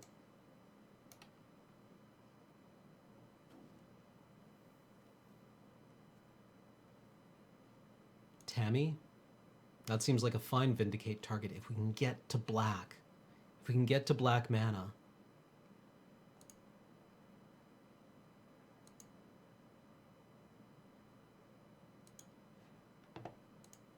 Come on. You're busting my balls here.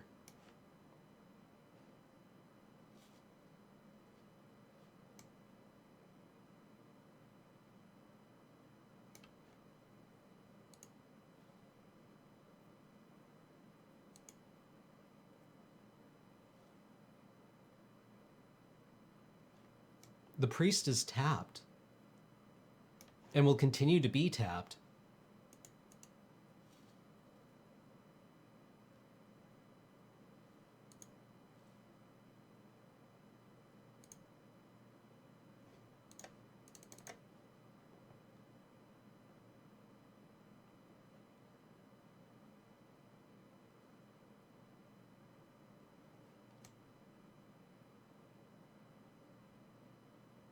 The priest is tapped. Destiny does not untap.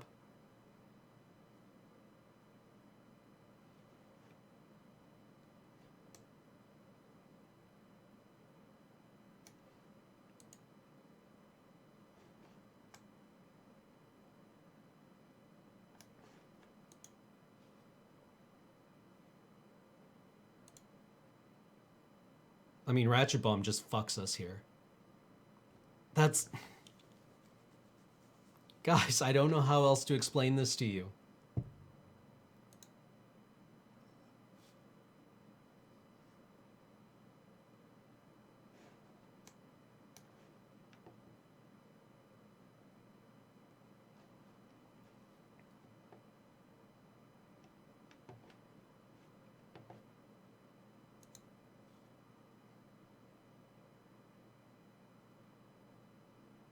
Yes, Ratchet Bomb does ruin us.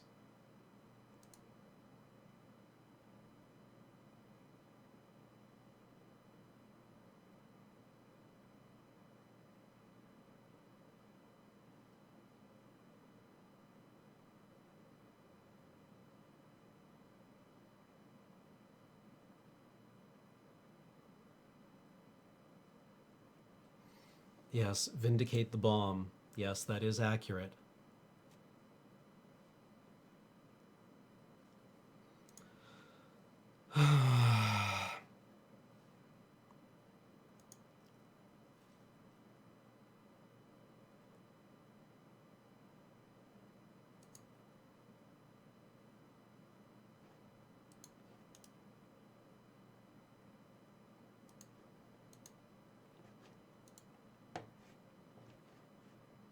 Must be faster.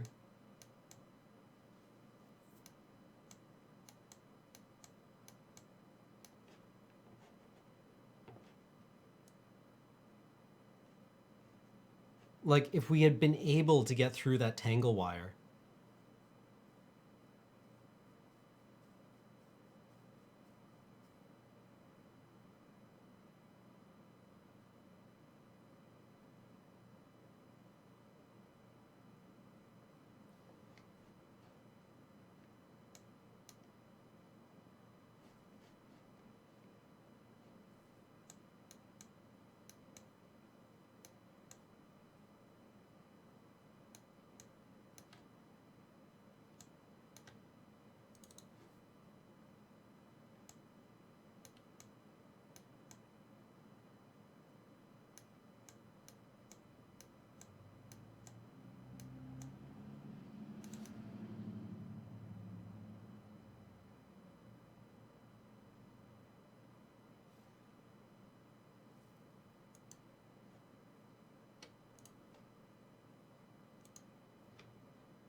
I think I like the idea of just adding a swamp.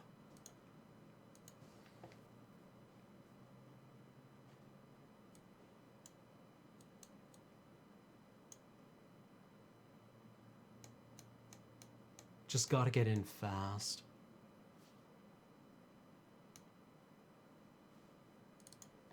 Let's try this. Let's try Thalia. We're definitely on more of the creature plan than he is. Keep.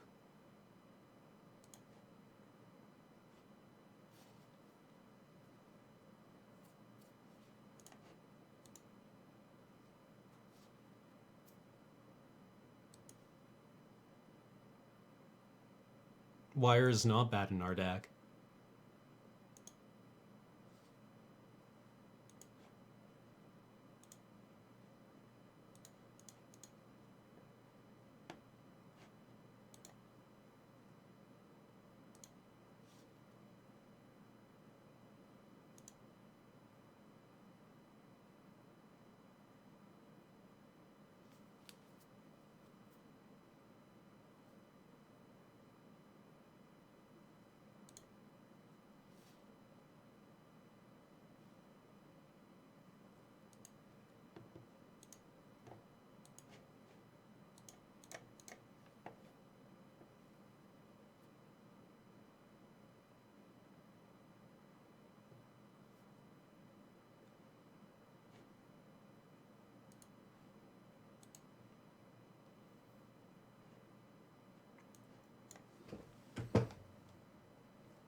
Yep.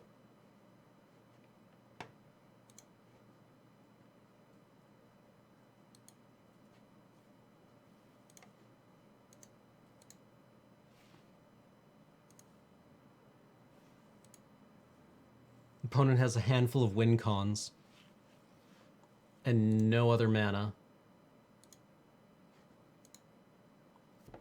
So we just play Wire here.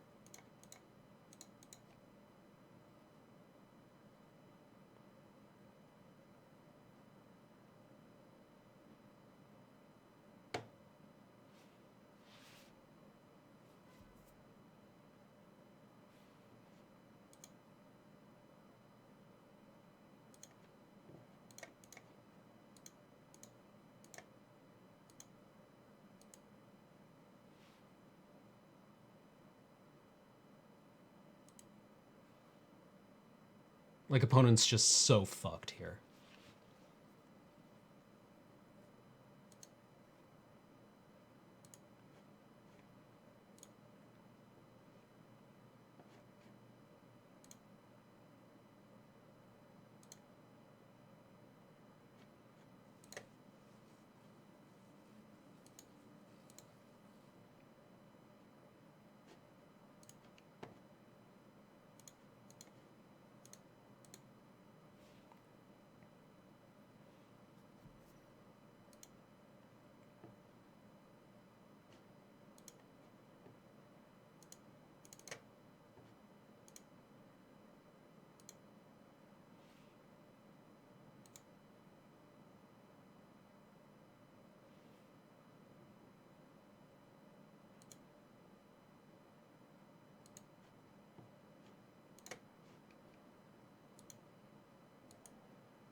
All right, got there.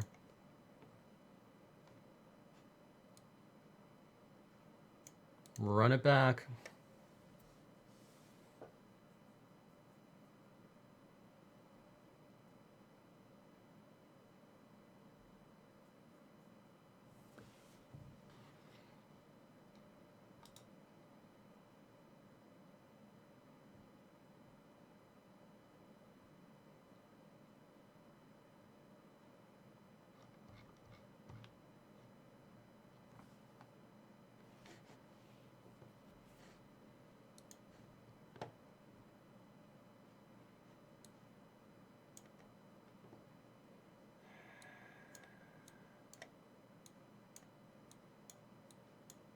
I don't like this.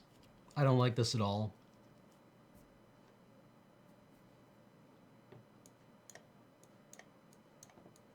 It's too slow against a control-y deck.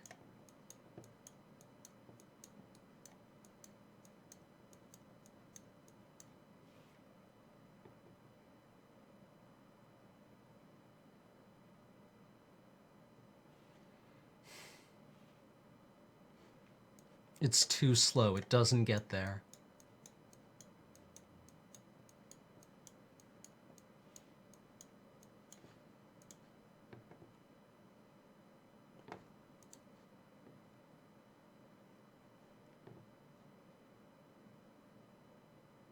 We have 2 chances to draw a land.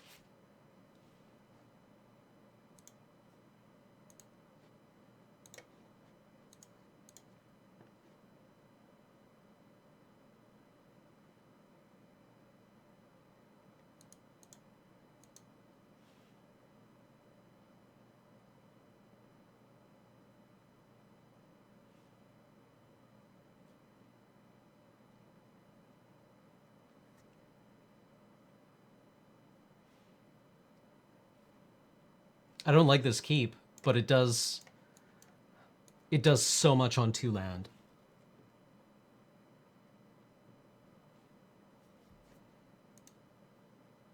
Land.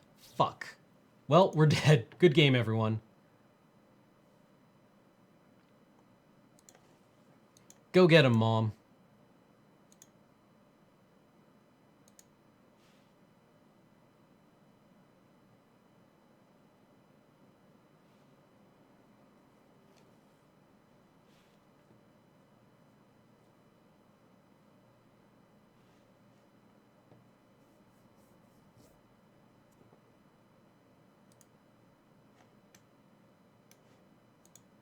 Well, it's exactly what we didn't want to see. Seriously?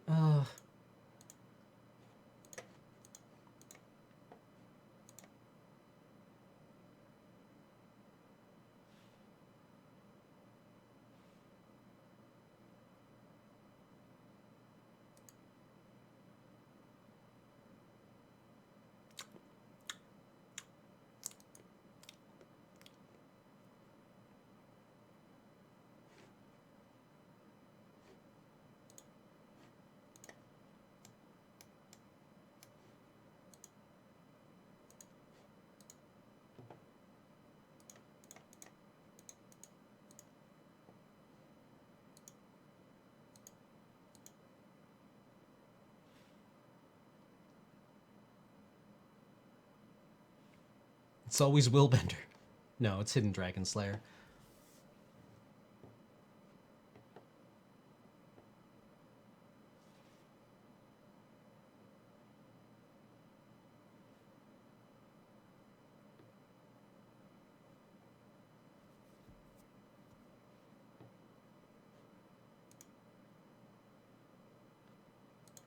Well, he whiffed.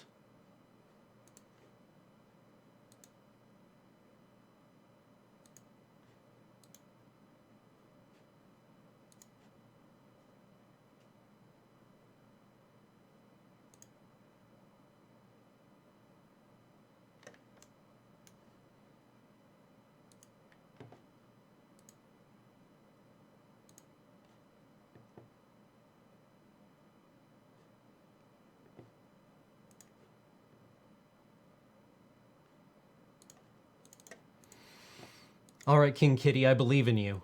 You're not going to get countered, are you? Yeah. Yeah, no, not you. Not you. Well...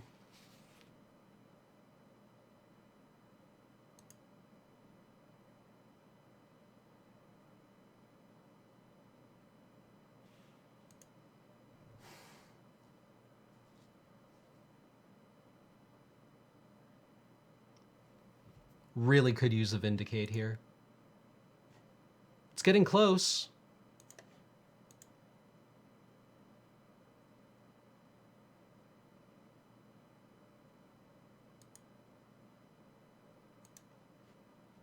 God damn it, Dak.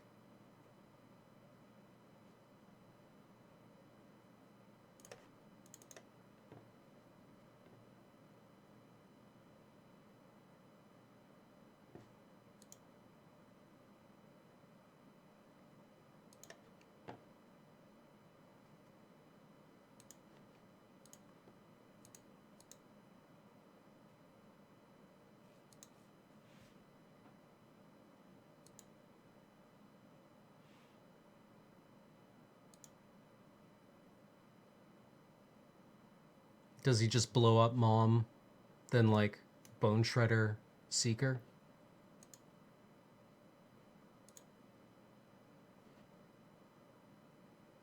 Still hasn't hit our Vindicate.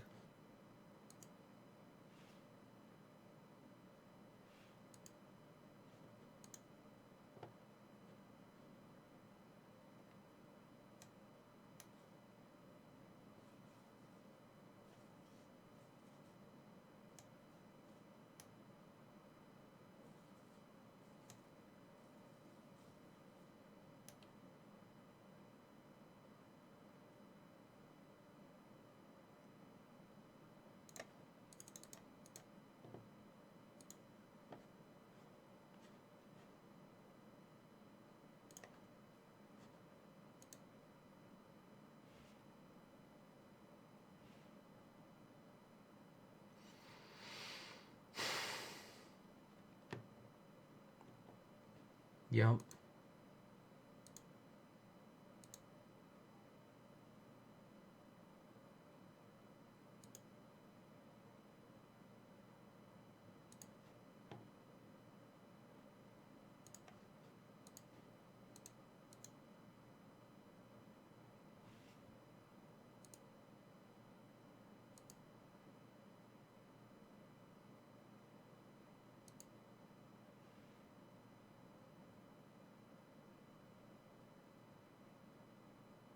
The problem is Ratchet Bomb just blows up, like, everything, right?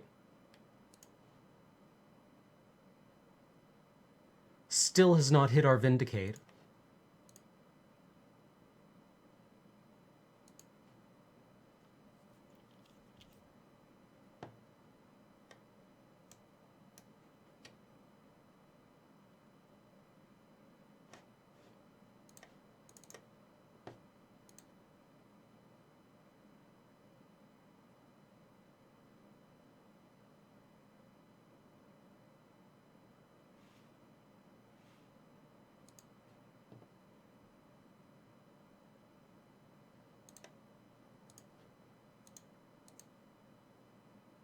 Like, Ash, we're just getting soloed by Ashiok here. I don't think we can win this game anymore. Yep.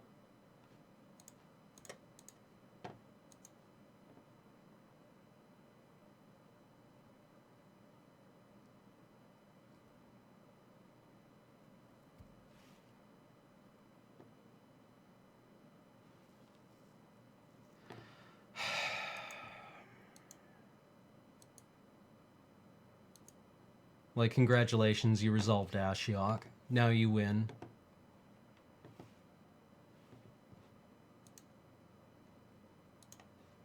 No, we're dead. Well, that was fun.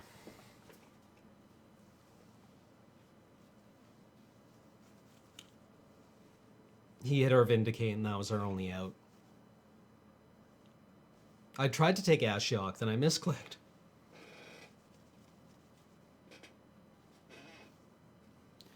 All right, I'm going to run an ad, and then we are, I think we're done for the night. It is like an hour past my end time.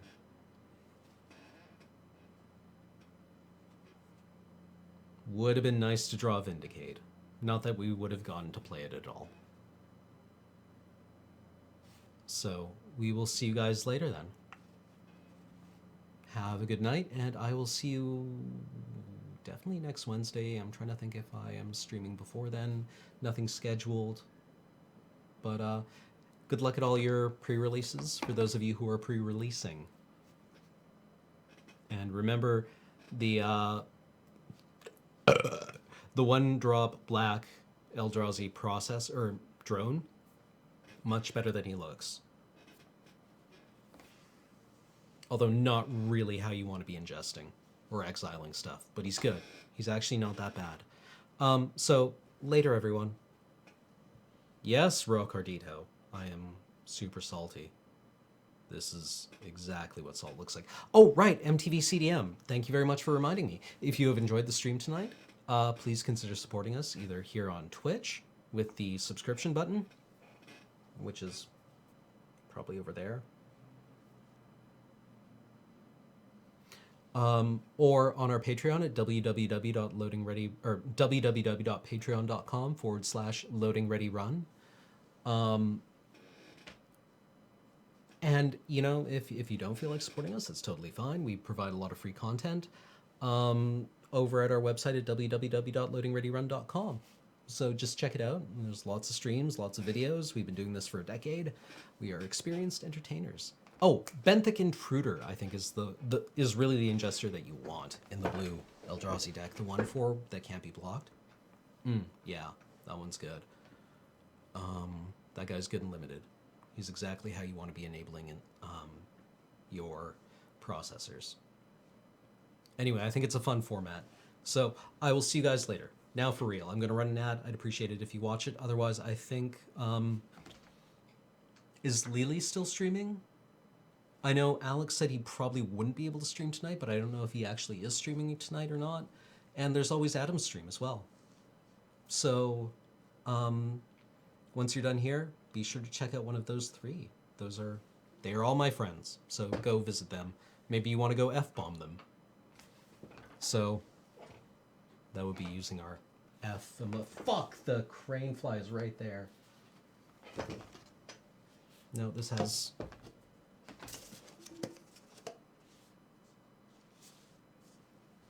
Okay, I'll see you guys later. Have a good night.